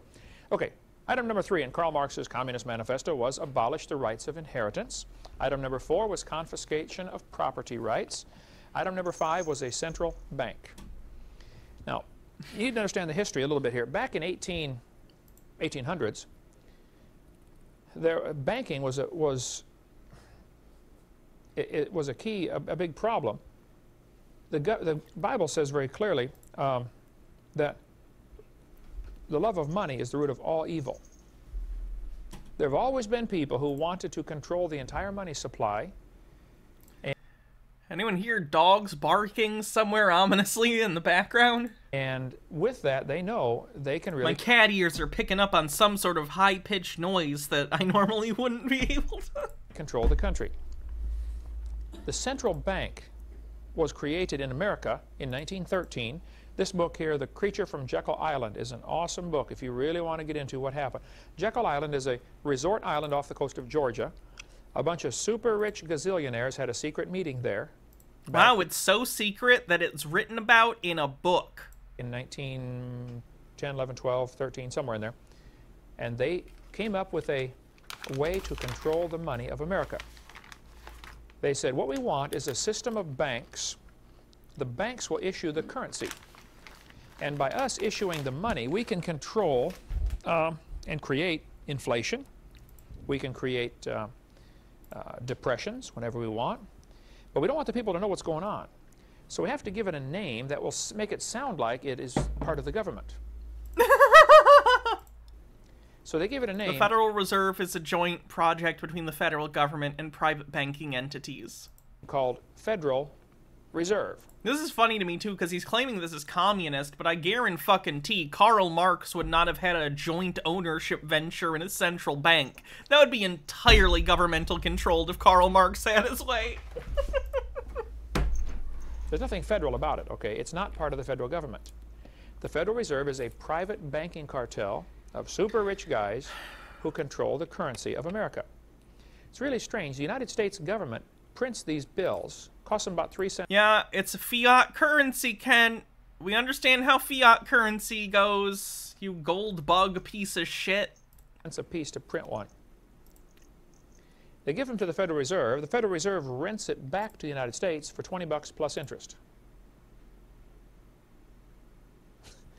Congress has the authority, according to the Constitution, to coin money. And the word coin is very important. You coin, you stamp gold and silver into coins. And it was clearly spelled out how many... Yeah, we don't operate on the gold or silver standard, Kent.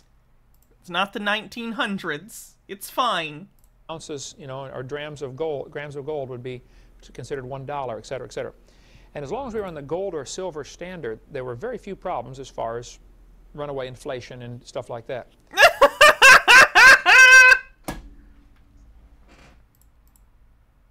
Kent, are you familiar with the Great Depression?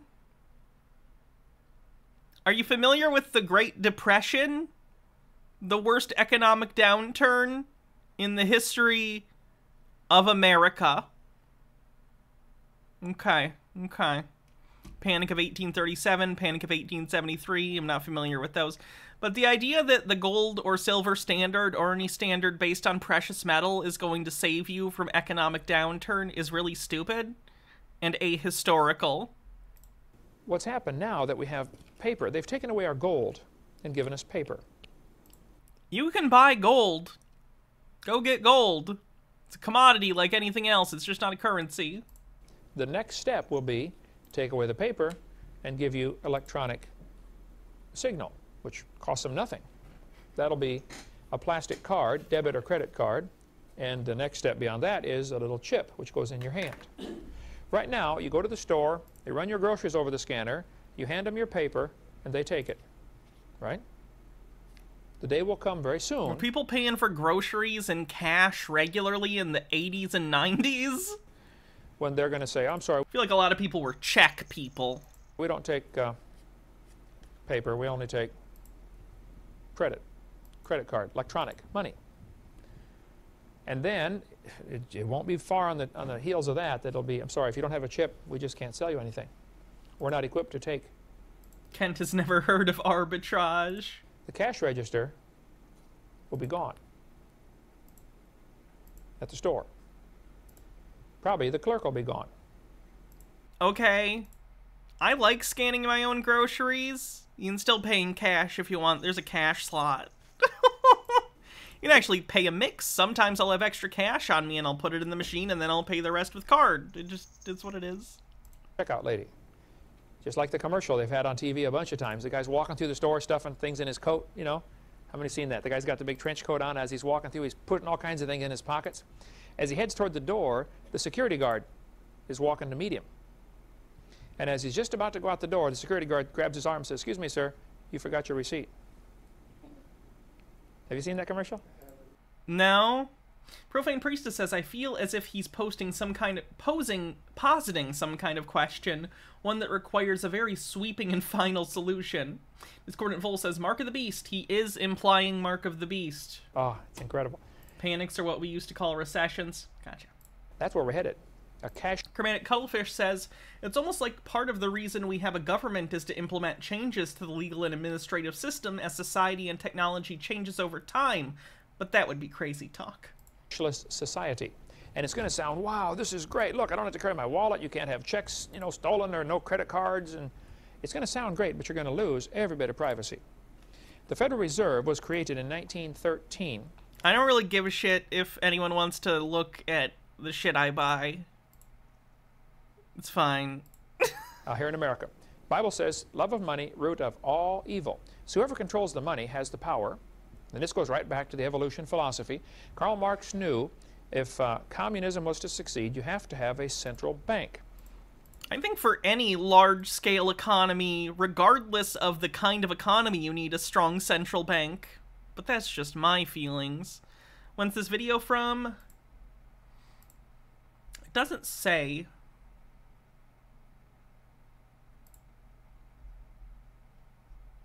I'm not sure. The Bible says... Mark of the Beast, wouldn't that imply that the rapture already happened and neither Kent nor anyone listening was righteous? Yeah, that's what it should mean, but whatever. They're flexible with their rapture rhetoric. The rich ruleth over the poor, and the borrower is servant to the lender. Now, you probably all think you have some money, but you don't. You have a debt note. This is a 20... Can you buy goods and services with it, Kent? Yeah. So it's money. What do you think money is, you stupid asshole? If you can buy goods and services with it, it's currency. $20 debt note. This is not money. This is a symbol that we are in debt to the bankers, $20. This is a reminder. This is the note to remind us that it's due. No! It's a piece of paper that represents a denomination of currency. It's not a debt. And we owe them, I don't know. Profane Priestess says, communism is moneyless. How can you have a bank without money, Kent? Some people argue about how much it really is. Estimates range up to $17 trillion. Who knows how much it really is? But for centuries, the alchemists had tried to find a way to turn lead into gold. Lead is cheap. Gold is expensive. They were looking for ways in the laboratory to turn lead into gold. And the alchemy, thinking, alchemists, they slowly became, today, the chemists. And chemistry, of course, is a great science. I enjoy chemistry, but alchemists tried to figure out a way to turn lead into gold. They never did succeed, okay? The bankers have discovered a way to do it. Yikes! They start wars, and they finance both sides. Dog whistle, dog whistle, dog whistle. Bumble Homestead with 100 bits says, here's that commercial if you're interested. Okay.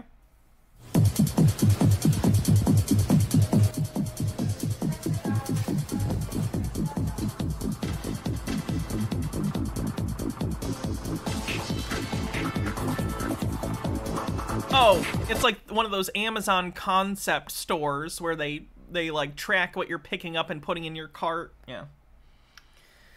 Lennon Cat says the debt note means the person who gave it to you owed you money, like, your boss for the work you've done. Yeah, like the Amazon Fresh stores.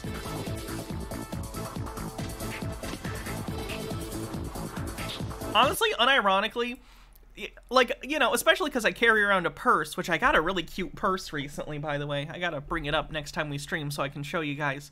It's like Avengers, but it's also floral. It's Avengers with flowers and stuff. It's very cute. Anyway, sometimes if you're just in the store grabbing one thing, you kind of just want to grab it and put it in your purse. Not because I'm gonna steal it. I don't steal. Like, I pay for it, but sometimes it's just like, I don't even want to get a fucking bag. I just want to put it in so I can pay for it at the register. But you can't do that, because it looks like you're stealing.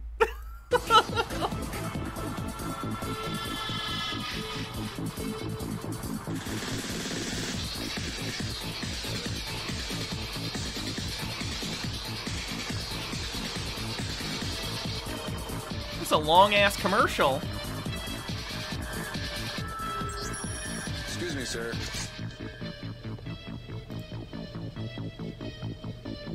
Forgot your receipt. Checkout lines. Who needs them? Have a nice day. This is the future of e-business. Where was he? We'll loan money to both sides of this battle, okay? When the lead stops extreme grand pause flying, the gold rolls in as interest on the national debt. They thought metal had to age into gold. Did they really think that? Is that why? Okay. That makes the lead into gold thing make more sense to me.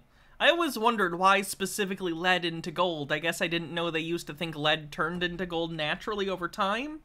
Kind of makes sense. DM Trey, sorry about that. Oh, nope, I read that. That was the one I just read. Because now both countries owe money to, guess who? The bankers. So in one sense, they don't care who wins, because they're going to collect interest either way. Sometimes they'll try to control and, make the right side win so that they'll make sure they get the interest out of both sides. During World War II, U.S. debt rose nearly 600%. Technically, they're right. Who's right? Japanese debt rose 1,348% during the war. French debt rose almost 600%. Canadian debt rose 417%. H-Paired says, I knew I was passing a woman when the checkout people at Walmart stopped making me disassemble a garbage can I was buying. You think men get stopped more than women? I could see that. Guess who we owe this money to? These bankers. There's several families of super rich gazillionaires. They have nearly all the money in the world, and they want it all. They have most of it, now they want the rest of it. And everybody right now, everybody's so blinded, they think, wow, I'm doing fine, I got lots of money in the bank. No, you don't have any money in the bank. You have debt notes in the bank. I have currency in the bank. I have the currency that is primarily used by the majority of markets in the world. So I'm fine with that. You can hold on to gold, And if the dollar collapses, well, then I have bigger problems than my bank account. All of food and shelter and water issues. Before transition, you always had to disassemble any container you bought. That's interesting. I'll show you how it worked.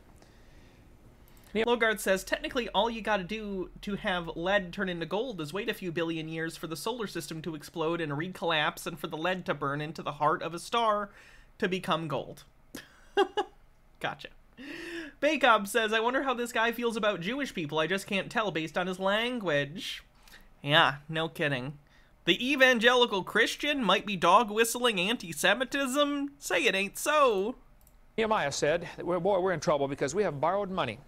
We put our sons and daughters into bondage to be servants. Right now, the national debt is such that our great-great-great-great-grandchildren won't be able to pay it off.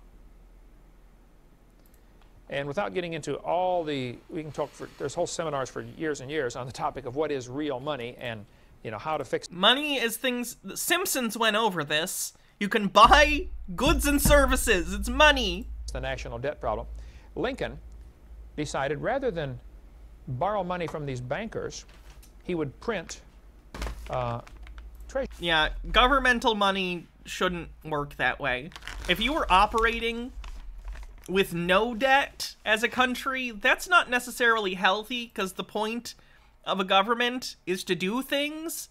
So you want them to be putting money to work somewhere, you know? I think people fundamentally don't understand the national debt either. The majority of the national debt is owned by people in America, domestically, in the form of domestic bonds. Like, literally, you can go buy a governmental bond that'll ripen, you know, over a year or 10 years or whatever. So a majority of national debt is owned by Americans. And not only that, but it doesn't take into account that other countries also owe us debt. So, like, yeah, we might owe a certain amount to India or China or whoever, but they also owe us money in a lot of cases. And we don't net that out. We don't, like, determine what's our overall... Global economics on the scale of countries is wild, and I don't understand it. Don't pretend you do, Kent. They mistake debt with deficit, which are different. Yes. Debt is how much you are actually in the negative. Deficit is how much per period of time that you are losing net, basically. Treasury notes. See, the Congress has the authority to print or coin money. To coin money, they do. So Lincoln printed these greenbacks, which have no debt attached to them. Why should we print money and then rent it from these bankers? Why doesn't Congress just print money? Why do the bankers have to be involved at all? Well, the reason they're involved is because the United States that we are dealing with here, when it says United States on here, that's not the real United States. That's a United States corporation. That's the corporate United States, not the real United States. We'll get into that in a minute. Oh, God, there's not a difference. Here. But we traded our real money, silver and gold, for paper. Soon, those who control all this are going to make us trade the paper for plastic, and then the plastic for an embedded microchip. That's apparently the way it's going to go. The Bible prophesied in the last days, of course, you would have to receive a mark to buy or sell. The Greek word for mark... Let's see, this is not the most up-to-date numbers for national debt, but here's what I could find. 32% of the national debt of the United States is owned by U.S. investors. Another 11% is owned by the Federal Reserve. And 27% is owned by the U.S. government itself. So 32 plus 11 plus 27. Only 29.3% of the national debt is owned non-domestically. So less than a third of the national debt is owed to foreign entities. Mark, Sanders,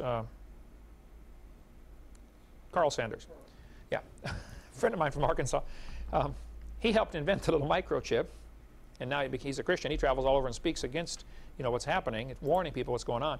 Dean Martin here in Pensacola has quite a seminar on the microchip and really stays up to date on what's happening. You want to go in my office and get those microchips, Eric? If you sit at my desk on the right-hand side, I think they're taped on the side of my desk on the upper part. Bring a couple microchips out here. I'll need those in a minute. Okay. I want you to look at this $5 Federal Reserve note. I have a Discordant Vol says the bankers are gonna make you get the mark of the beast so that the devil that they serve will get your soul. Yeah, bad. In my wallet. This is from 1928. Hey Jeff, would you get this and read this right here out loud to everybody. 1928 $5 Federal Reserve note. Redeemable in gold on demand at the United States Treasury. Yeah, we used to be on a gold standard. Now we're not. Or in gold or... Like, here's what I don't get. If globally, if economically, the gold standard made the most sense economically, the world would be on the gold standard, but they're not. What's the petrodollar? The petrodollar isn't gold. It's the fucking American fiat dollar. Lawful money at any Federal Reserve bank. There, thank you, sir. Now, you better watch this carefully. The Federal Reserve had only been going now for about 15 years. It was started in 1913. People were nervous about this Federal Reserve back then, and they should have been. These are the bad guys, all right? It says, this note is redeemable in gold on demand at any United States Treasury. So I could have gone in and said, here, I want $5 worth of gold. Give me my $5 gold piece. The argument that was used was, you know, gold is awful heavy to carry around in your pocket.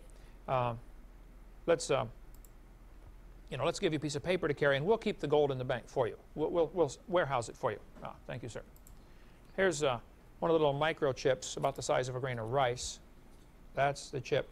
That's the funny thing. I bet Kent is perfectly fine accepting cash donations from his followers. I thought you didn't think it was real, Kent. Isn't that just a debt? Do you not take people's cash donations? That you will see coming soon. Yeah, let's see if I can get a background where people can see that through that plastic bag. Here. Black backgrounds that make it worse? Bank account number. I mean, all of his files. I wrote Dean Martin's phone number on there. But this is actually a smart card. There's a computer chip in here. Okay. Dean, yeah, you can see the access to it on here on the Mark card. It's an RFID chip, which I think everyone has in their debit cards these days. Many people have them in their driver's licenses. All of my cards have one except for one, I think. Unreal, the technology that's going on in these things. They can store enormous amounts of information in here. An RFID chip? No, RFID chips do not contain a large amount of information, relatively speaking. You guys that are in the military, mark my words, no pun intended, the next step is you no longer have one of these cards. I don't know how long it's going to last. Probably not very long, another year or a few more years. And they'll say, if you join the military, you have to get a little chip under your skin. Well, that never happened. Hand or your forehead. That's a regular chip, not an RFID? Okay. So that we can find you in case you're shot down. You know, there'll be some excuse, I'm sure, to make it worth doing. But that's 128 bits of data. Yeah. That's what not very much. There's actually a computer card here, a computer circuit in this little card. You can call Dean Martin in Pensacola, 850-455-5011, if you want more information on the chip, because he speaks on that. But back to the money. What is money? Currency that can be traded for goods and services within a particular context, a particular society, whatever. Well, this says... Generally a standard, usually fungible. I can redeem this. Usually in specific denominations. Do I need to go on? Wild Weasel with a link. Oh my god! It's SOS! Kathy, don't go to the supermarket today. Oh, this is the Japanese one. Kathy, don't go.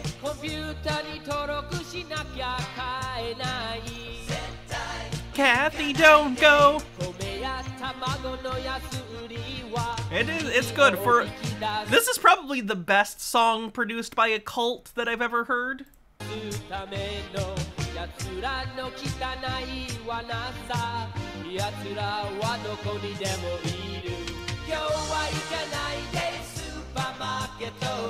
Don't go, Kathy, don't go. Beautiful. In gold. Redeem means traded in, buy back. I can redeem it for gold at any United States Treasury or in gold or lawful money. Well, you mean this is not lawful money? I have to trade it in for lawful money? Isn't that what they're telling me? They're saying, hey, you can trade this in for lawful money anytime you want. Then in 1933, they called the gold in. March 6, 1933, Roosevelt declared to Congress that Congress of Governors that a national state of emergency existed. Who remembers what's going on in 1933 in America? Depression. The Depression was purposely caused in 1929. No, it was not. October 29. They purposely crashed the economy because it wasn't purposeful. Tale as old as time. A bunch of rich assholes destroyed the economy due to speculation. It's the story every time. They controlled the money through the Federal Reserve System. The economy, the Depression was... Unbridled speculation fucking destroys the economy. Deliberately engineered. Then, when people had suffered for a few years, they said, boy, have we got a deal for you. We've got the solution to your problems.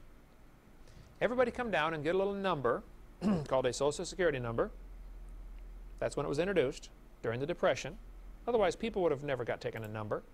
By the way, you stupid fuck, it happened during the Great Depression as part of the New Deal, you dumb motherfucker. Social Security is also voluntary, okay? It's not. Oh, and I'll get 1,000 calls for that. Just read my website, please. It explains it all on there. He declared to the governors, he said, fellas, we have a state of emergency. The economy is falling apart. And he knew full well that it had been caused deliberately and could be stopped at any time. All they got to do is loosen up the money supply, let more money out. If they want to cause a depression, you tighten up the money supply. There's just not enough available out there. Everybody says... Big Hop says, remember when you had to do presentations in school and you were required to have a visual prop? That old boy with that fucking dollar. Boy, I'd like to buy a house, but you know, I just don't have any money. Pretty soon all the hardware stores, well, nobody's buying stuff anymore. Lumber companies, well, nobody's buying our lumber, and it just trickles down very quickly and crashes the economy. So Roosevelt said, we have an emergency. I need special powers. I would like you governors to go back to your people and tell them that I need to have the authority to issue executive orders to fight war. See, during wartime, the Constitution is suspended, and the president can issue an executive order. How many have heard of executive orders before? Been quite a few of those flying out of the White House the last 10 years, haven't there? So they said, yep, we'll go back and recommend to the people that you be given emergency powers only as long as the emergency exists. So they declared a state of emergency in the mid-1930s, gave the president the power to issue executive orders in order to fight the enemy, which was the economy, which was a paper tiger. They had created it themselves, okay? Oh my God, I hate him. Created this enemy. Roosevelt said... Is this the plot to The Phantom Menace? I'd rather be watching The Phantom Menace. Now this is only to last during the state of emergency. Spinning, that's a good trick.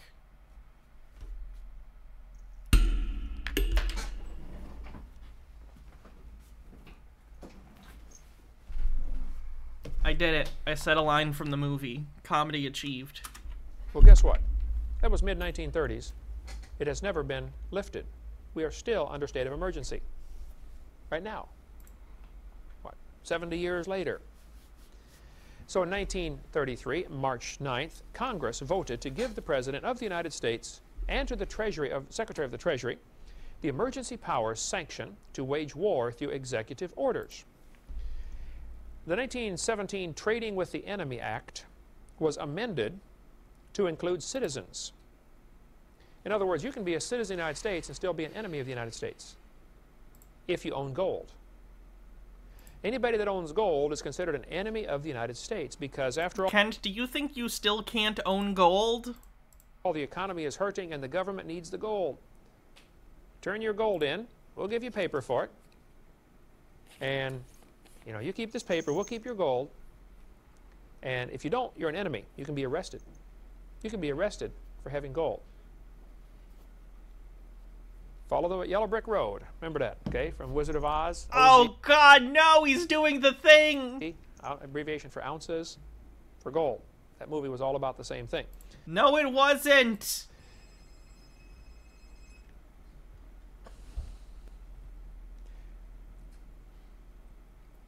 So they declared the people enemies of the state if they owned gold.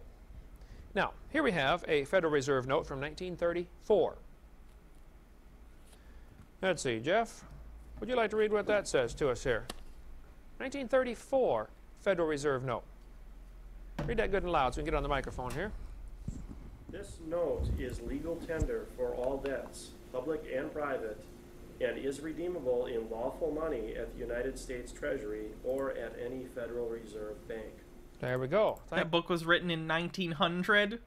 Yeah, that's 13 years before the Federal Reserve. Thank you, sir. Notice it no longer says I can trade it in for gold. Right. Because you can't. Did you catch that? 1928, you could trade it in for gold or lawful money. Now they just say you can trade it in for lawful money. Because you can't trade it in for gold, correct. Well, I'm still a little confused here. What is lawful money? Currency issued by the United States. So you could take that $100 and say, I would like 2 50s or 10 10s or 25s or whatever. It's all legal currency, but it comes in different denominations. If this isn't it. That is it, but you can also get different legal currency, or you could come in with 2 50s, and if they had that bill, you could trade it for the 100. They are legal currency. It's just not the only legal currency because it comes in different denominations. What can I trade it in for? One guy sent in one of these $5 Federal Reserve notes. He sent it into the Treasury and said, would you please redeem this for lawful money? They sent him back a Treasury note. Now, the Treasury notes have red ink on the seal. You don't see many of those anymore, okay, but they used to be out. I remember as a kid, I don't have one. I may have one in my coin collection, but Treasury note. And the Treasury note said the same thing. You can redeem this for lawful money. So he sent it back. Said, please redeem this for lawful money. They sent him a letter back that says, please be advised, Congress has not decided what lawful money is. Well, that's just simply not true, okay? Lawful money is gold and silver. No, it's not, you dumb cunt! So I could trade this in for lawful money, they said. Now, in 1957, they were still issuing these. Notice the blue ink on the seal. The seal has blue ink. Now, the seal has black ink, right? You can get them with red ink, blue ink, black ink. I'm not sure how many different kinds they create. This one is called a silver certificate. You can redeem this for $1 worth of silver. After all, you know, silver dollars are pretty heavy. They wear holes in your... It's not going to be very much silver. ...pocket. You don't want to carry all those silver coins. Let's give you a piece of paper. We'll hold your silver for you. Love of money, root of all evil, Bible says. Keep that thought in mind. So, now, the money doesn't say redeemable for anything. It simply says, this note is legal tender for all debts, public and private. And it is. Hooray! We have money that you can buy goods and services with. Lenin Cat says that story was so untrue it made several other true things into fiction in the gravity of its lies. And Discordant Vole says, I am gazing into the heart of absurdist economics. Well, what on earth is legal tender? It always reminds me of tinder, something you start a fire with, you know? Legal tender. What on earth is legal tender? What's happened to our money? Well, we don't have any more. Many people are duped into thinking that they're obligated to go along with what's happening without protest. What are you going to do? Not use money? It is such a complicated web. You're gonna pay your phone bill with a gold doubloon? Like, how do you think this is gonna work? That they have woven to trap us in. By taking away the gold and silver, we no longer have the ability to buy anything with real money. Suppose if you can go into a store and buy things with it, it's real money. What do you think money is? You had a truckload of... I went to the store today. I went to 2 places, okay? I went to Five Guys and bought a cheeseburger, which was ridiculously priced, by the way. Holy shit, Five Guys is expensive. And then I went to a store and I bought Oreos for my wife and something else. You know what I used? Fucking money. Of counterfeit, a truckload of Confederate money from the Civil War. What could you do with it? Wallpaper your wall. Bogart says neat. Oh. Five Guys makes really good-ass cheeseburgers. They're just like twice as much as they should probably cost. It was like $10 for a single bacon cheeseburger. Like, it's a good-ass burger, but is it a $10 cheeseburger? Probably not. That's about it, right? Someday, very soon, this will be wallpaper. Well, it's like 30 years later and it's still not, so... You can't eat it. You can't wear it. It's a fast food place. I'd take a bunch of them. You could, I suppose. Absolutely useless piece of paper with some ink on it. Somebody once said the government of the United States is the only place I know where you can take a perfectly good commodity like paper, put some ink on it, and make it totally useless. Why do gold bug people act like other countries don't also use fiat currency? Like, modern countries do not use the gold standard, Kent. America isn't the only country in the world. It's not like some conspiracy. People stopped using gold as the standard because it was bad and antiquated. Totally worthless. What good is that going to be? Well, again, we can go off on long rabbit trails there, but let me just give you the skinny version of what's going on. We, the people, created the government. Kent E. Hovind, John Doe, etc. These are real people. We create government. Now, government is an artificial, non-living, fictitious, called a person. Okay, but I'll use the word person. Yes, government is a social concept. So government is a social, sorry, my brain's not working today. It's the maid outfit. It's bimboed me. Construct. Government is a social construct, but it's real in the sense that it exists, and the systems that we have created have a huge effect on our life. And in quotes here. Government is an artificial, non-living, fictitious person. Person in quotes here. I wouldn't call it a person. I'd call it an entity. We created government. People say, what is government anyway? Well, it's a consensus of what we the people want. The government owns, controls, regulates, taxes, assigns numbers to, fines, etc. Whatever it creates. See, if you create something, you own it.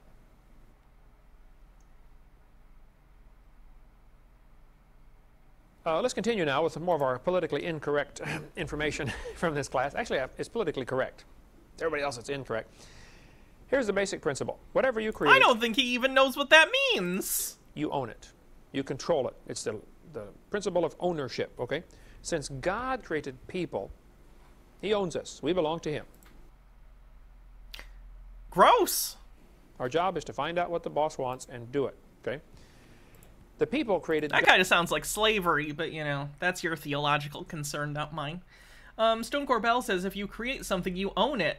Capitalism would like to have a word with you. Discordant Vol says, it speaks to these people's mindset that they believe that the creator of something is its sovereign owner. Government. So they're supposed to be public servants. I mean, you've ever heard that expression before? Public servants, right? And they swear to uphold the Constitution and all that kind of stuff.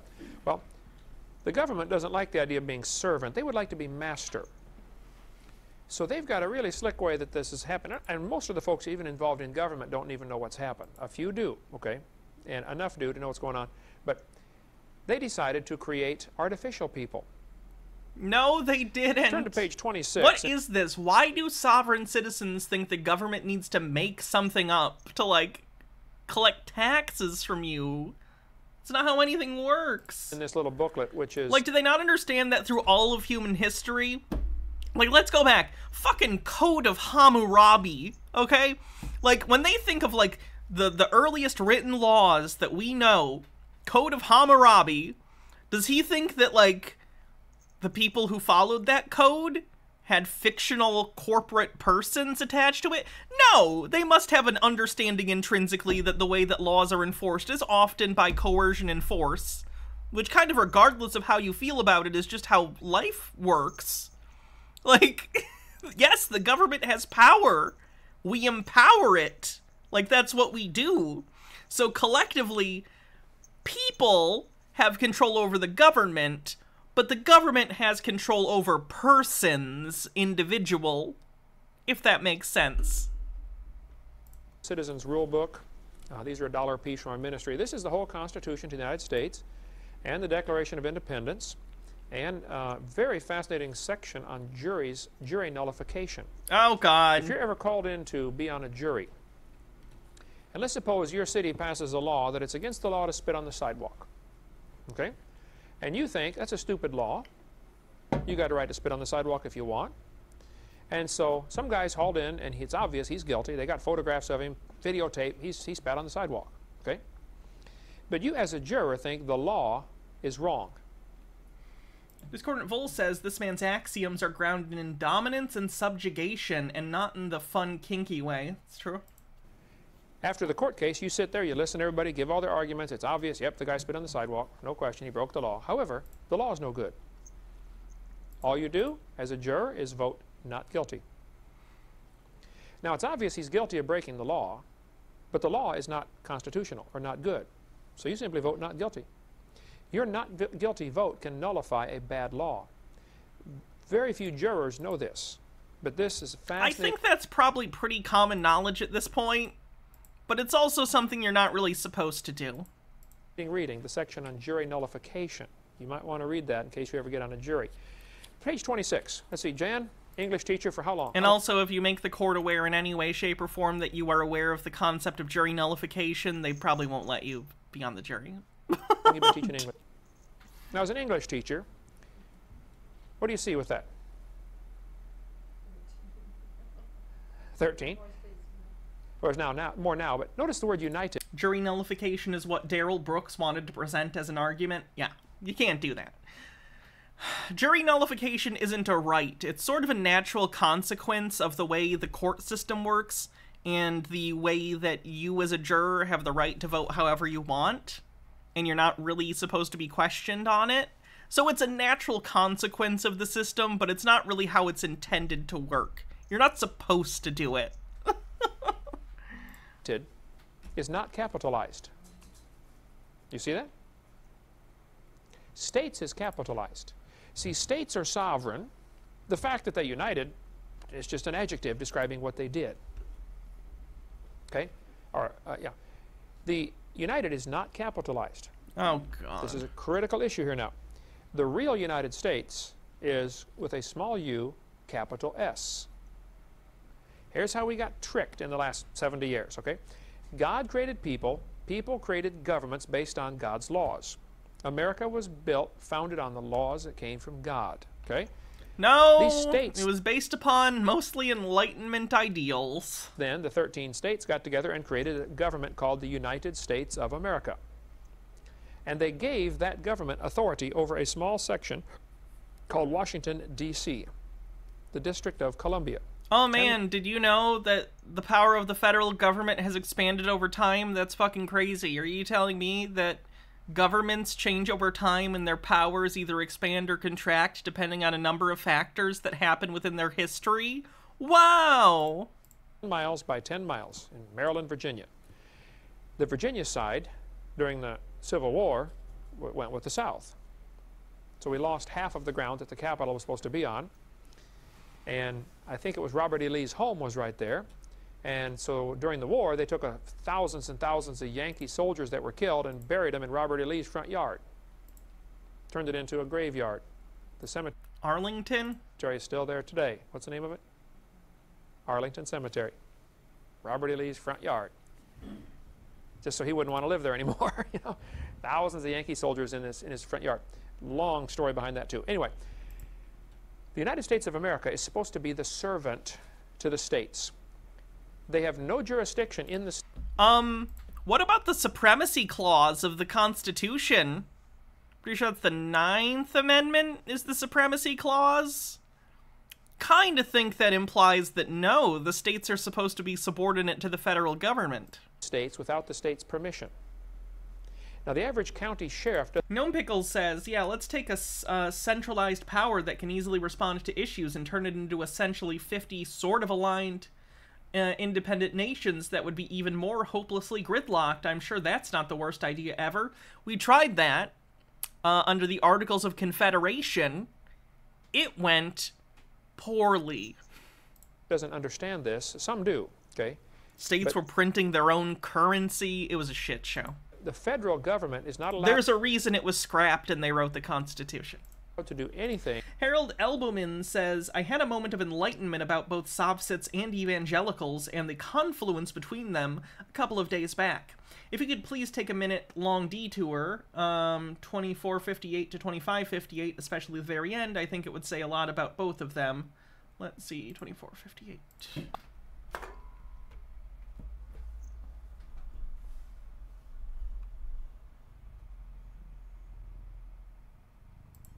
Semantics.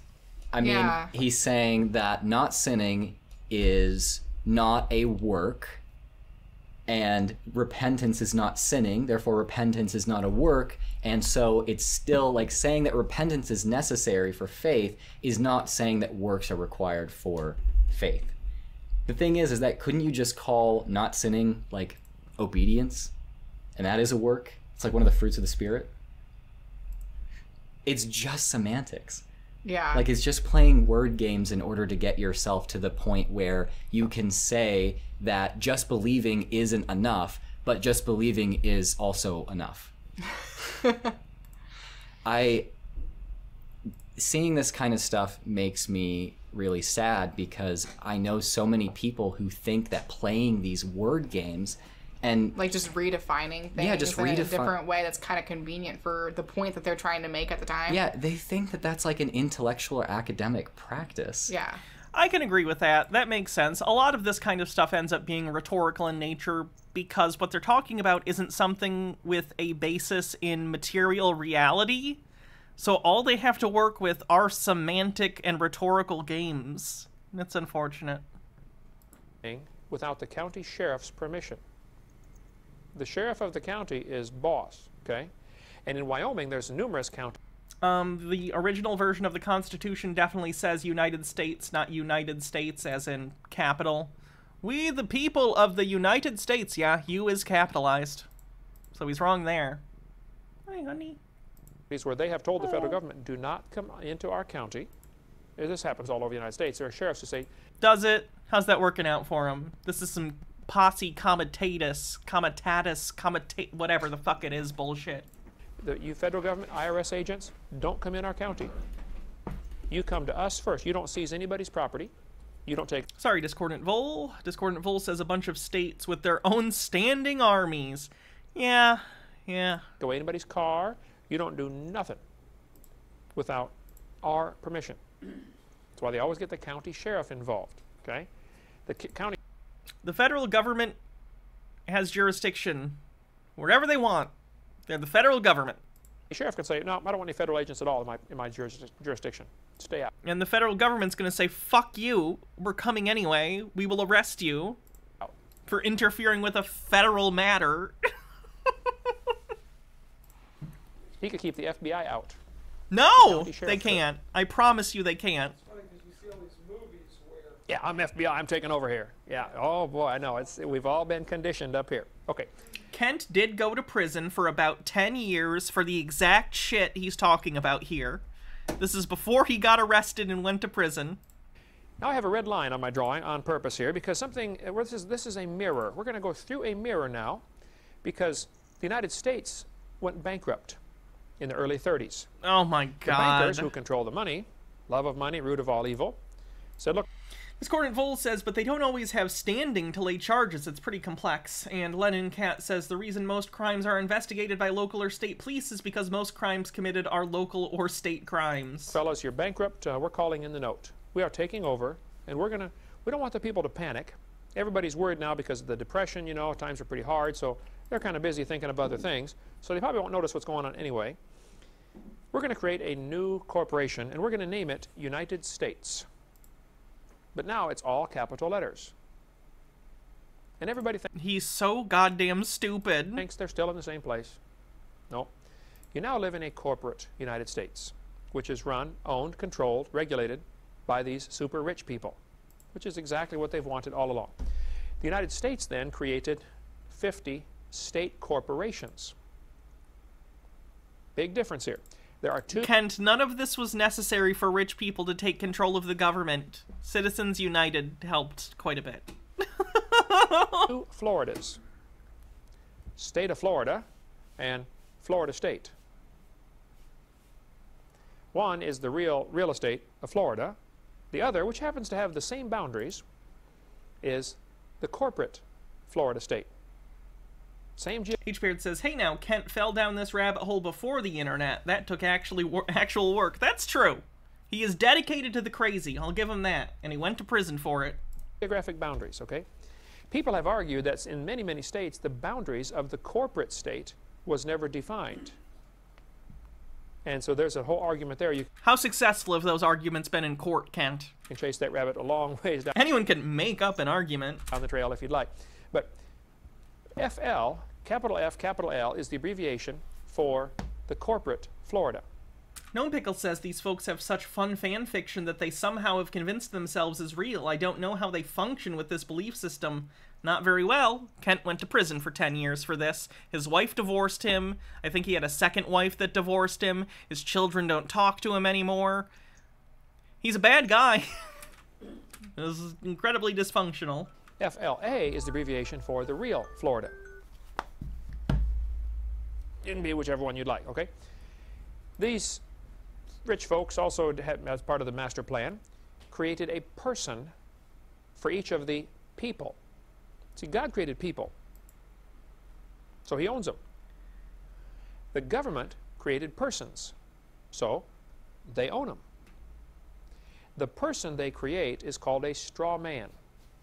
Has no brain. It's just a piece of paper that says this represents Kent Hovind, but the name is in all capital letters. Now that person was created via the birth certificate.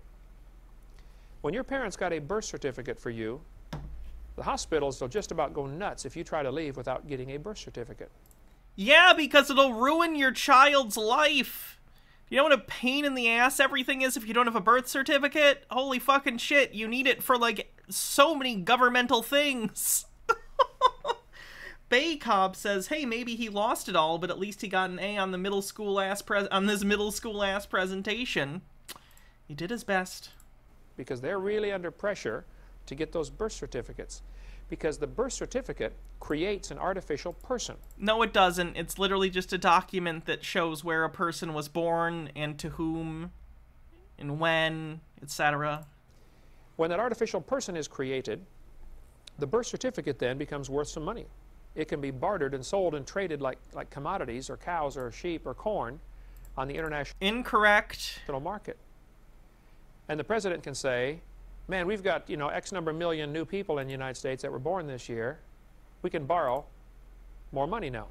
That doesn't even make sense as a mechanism for value and speculation. What you would probably want to do is have it not based on individuals, but of, like, general labor output. You know? Like GDP, basically. Because, like, that implies every individual person's value to a country in the economic sense is equal and fungible, and that's not the case. So no, that's not how it works. Tea with Goblin says, damn it, last night I partook of the wacky tobacco and just woke up. I thought it would be funny to watch some stupid old satanic panic videos, but got a little freaked out. So instead, I switched to watching a Hannah VOD because having a voice of reason interjecting into the moral panic nonsense makes it tolerable. Anyway, I fell asleep to Hannah and woke up to Hannah, so all hail to our cat-eared Ouroboros of relative sanity. Nice. Against their birth certificates. They are the collateral. We are, the straw man becomes the collateral for the national debt. So the bankers say, yes, we will loan you more money, but we want these birth certificates because we want to own and control these persons, and we will then collect taxes off of them. The average person is probably going to pay a certain amount of money per lifetime, and so they do an average, you know, what's this birth certificate worth? This person is probably worth, you know, so many $100,000 to us. And so they will loan money based on how many birth certificates they can get. Birth certificate is unnecessary to obtain, and you should not get one for your children when they're born. Please get your kid a birth certificate. You can register the birth. I don't know if Marcel has heard of Kent. You can notify them this child was born, but you don't need to get a birth certificate. Okay, so let's follow the yellow brick road here. God creates people, people create... Gnome Pickles with 100 bits says this sounds so stupidly complicated and weirdly convoluted. It has to be, because the reality is simple, and they don't like that. The reality is governments have the power to tax the people that live in that country. And they have that power because they have courts and police that will enforce the laws. Like, period. That's how it works. They don't need this convoluted word game bullshit. They just have the power to do it. Like, what? State governments created the United States of America. Small U. Hype train, 24% to level 1. Capital S. Big difference. Has it really already been 2 hours since the main outfit? Jesus. Discordant Vol says, casually ruin your child's life with paperwork because abuse is illegal. The United States was created, which is the corporate United States. And very few people realize there's a vast difference between the two, okay? They created states, the states created persons. Up above the line, which represents a mirror, how many remember Through the Looking Glass? Or Dorothy, not Dorothy, Alice. Who was the one, Alice in Wonderland. Went through the looking glass. There's in the second book, in the first movie, she falls down a hole. All symbolic. Or book, rather, sorry. Like stuff here, okay? Above the line is Kansas. This is the real world. You're switching books entirely. Below the line is Oz. Remember when Dorothy got out of the house? She said, we're not in Kansas anymore. Well, and after about 1935 or 36 in America, we're not in Kansas anymore, folks. Now we're in Oz. Now, in Oz, Dorothy met several interesting people. First place, she had oh God, Scarecrow Straw Man. Scarecrow Straw Man! In the book, she had silver slippers. In the movie, she had ruby slippers, okay? She followed the yellow brick road, representing gold. Just the name of the city, Oz, is gold. Ounces, O-Z. No! They spelled it out for us. Oh, Frank Baum has some words. His ghost is gonna haunt ya. Oh. In this, there were some people she dealt with. There was a straw man. No brain. That represents the artificial person created by you, by the government. Can't you just get high and sync it up to Pink Floyd like a normal person? For you, with your name on it, but the name's in all capital letters. Very important. Another fellow in there is called the Tin Man. The Tin Man in the movie represents commerce. He wants one thing. Remember the first words out of his mouth were what? Oil. He's standing there. Oil can. He doesn't say oil, he says oil can. Oil can. Because he's rusted. Rusting. I need oil, oil, you know? What doesn't he have? Tin Man doesn't have a heart. And commerce is ruthless. This is the way it is. You don't make it, tough. Okay? H-Beard says in the sequels, Dorothy has a, quote, relationship with Ozma, the transgender queen of Oz. I'm wondering what Kent would say about that. Heartless. The lion, apparently, a cowardly lion, represents England, that knew what was going on and didn't have the courage to do anything about it. I've got a great article in my file of billions of articles I have called The City, showing how that in England there's a financial district called the City in London. The Queen herself is not allowed to go in there without permission. This is the people that own the city, is the bankers, and they really run the world from the fuck, man. The city. Nobody goes in there. I've heard that even the Queen, when she goes in, has to go in dressed as a pauper. I like that he's just... Obviously, this is fucking bullshit. Like, this is nonsense. He's just saying it, though. England is your city. And Gnome Pickle says, this first grade book report level of literary criticism makes me want to rip what little is left out of my hair. Because she has to borrow money from these bankers. Love of money, root of all evil. Okay. Wait, what is this? Perfidious Alblion.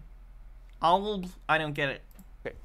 When they get to Oz, they find out there's this, they go in and there's this huge wizard. You know, he's got this big old face and the flames and the smoke and, you know, the noise and all this stuff.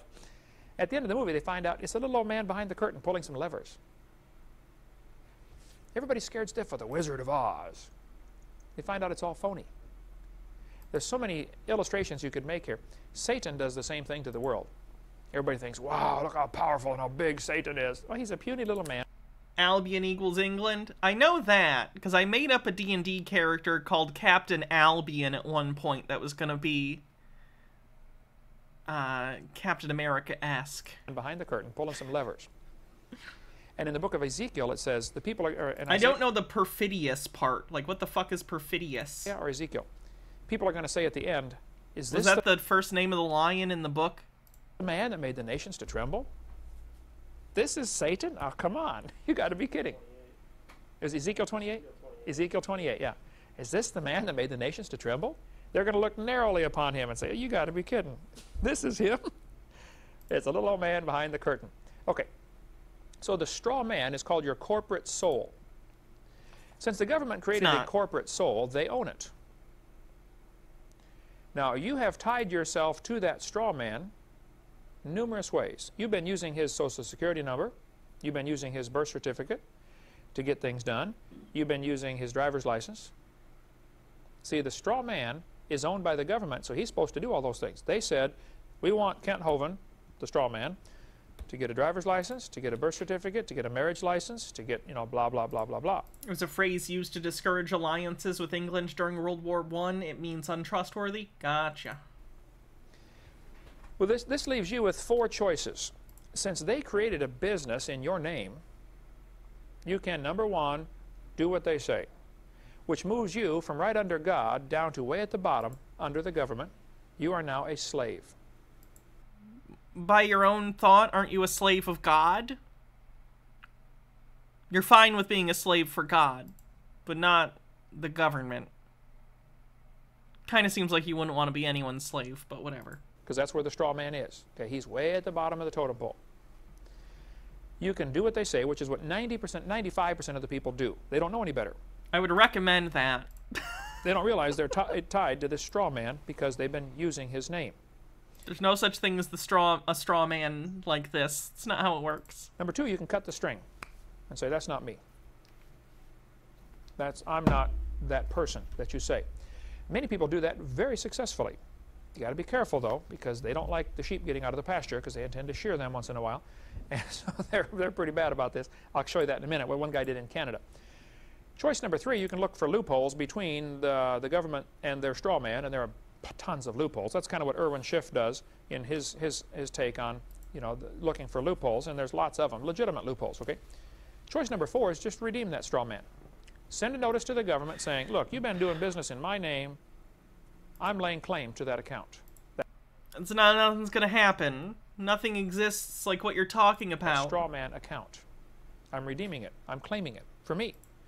And then you give them notice. If I don't hear from you within 20 days with a good reason of why I shouldn't do this, I'm going to assume you have no reason, and by their silence, they admit Federal Rules of Civil Procedure Rule... That's not how things work. You can't send a letter to the government arbitrarily and be like, do this thing and respond, and if you don't, then this thing. That's not how that works. Tea with Goblins says, he's talking about the district of the City of London near, Canary Wharf, which has a lot of financial and historical sites. It's roughly the area that was first settled by the Romans. It's effectively a ceremonial distinction. Anyone can go there. He's the kind of stupid that learns half of a fact and then runs with whatever nonsense he wants to extrapolate to suit his own needs. Number 4, I believe it is. If you make a statement to the government and they don't rebut it, it stands as true. So you claim, that's mine. Where's your rebuttal? They don't respond. It's now yours. No, it's not. And that's called redeeming the straw man, which I have done, and anybody can do. Well, how'd that work out? Discordant Vol says one does not issue ultimatums to the state frivolously. Yeah, that really helps because now you have laid claim. Remember the movie The Matrix? God damn it! Okay, well, this was later than I thought. He went to jail very shortly after this. You know, you want the red pill or the blue pill? Some people are better off just taking the blue pill and go back to bed. If you want the red pill and you really want to understand what's going on, you probably, you know, I'll show you the Matrix. You might want to study some of these books to comprehend what's going on, because we have been trapped, okay? Some people get upset with me because they even mention all this IRS. Gnome Pickle says, I mean, that's how I now own the local Air Force base. I sent a letter to the state saying that I was going to lay claim to it. Let me go say so to the gate guards who are now marching towards me, guns drawn. And ow, stop hitting me. There's no need for the cuffs. Help me, Mr. Hovind. Type stuff in my seminar. They say, you should talk just about creation.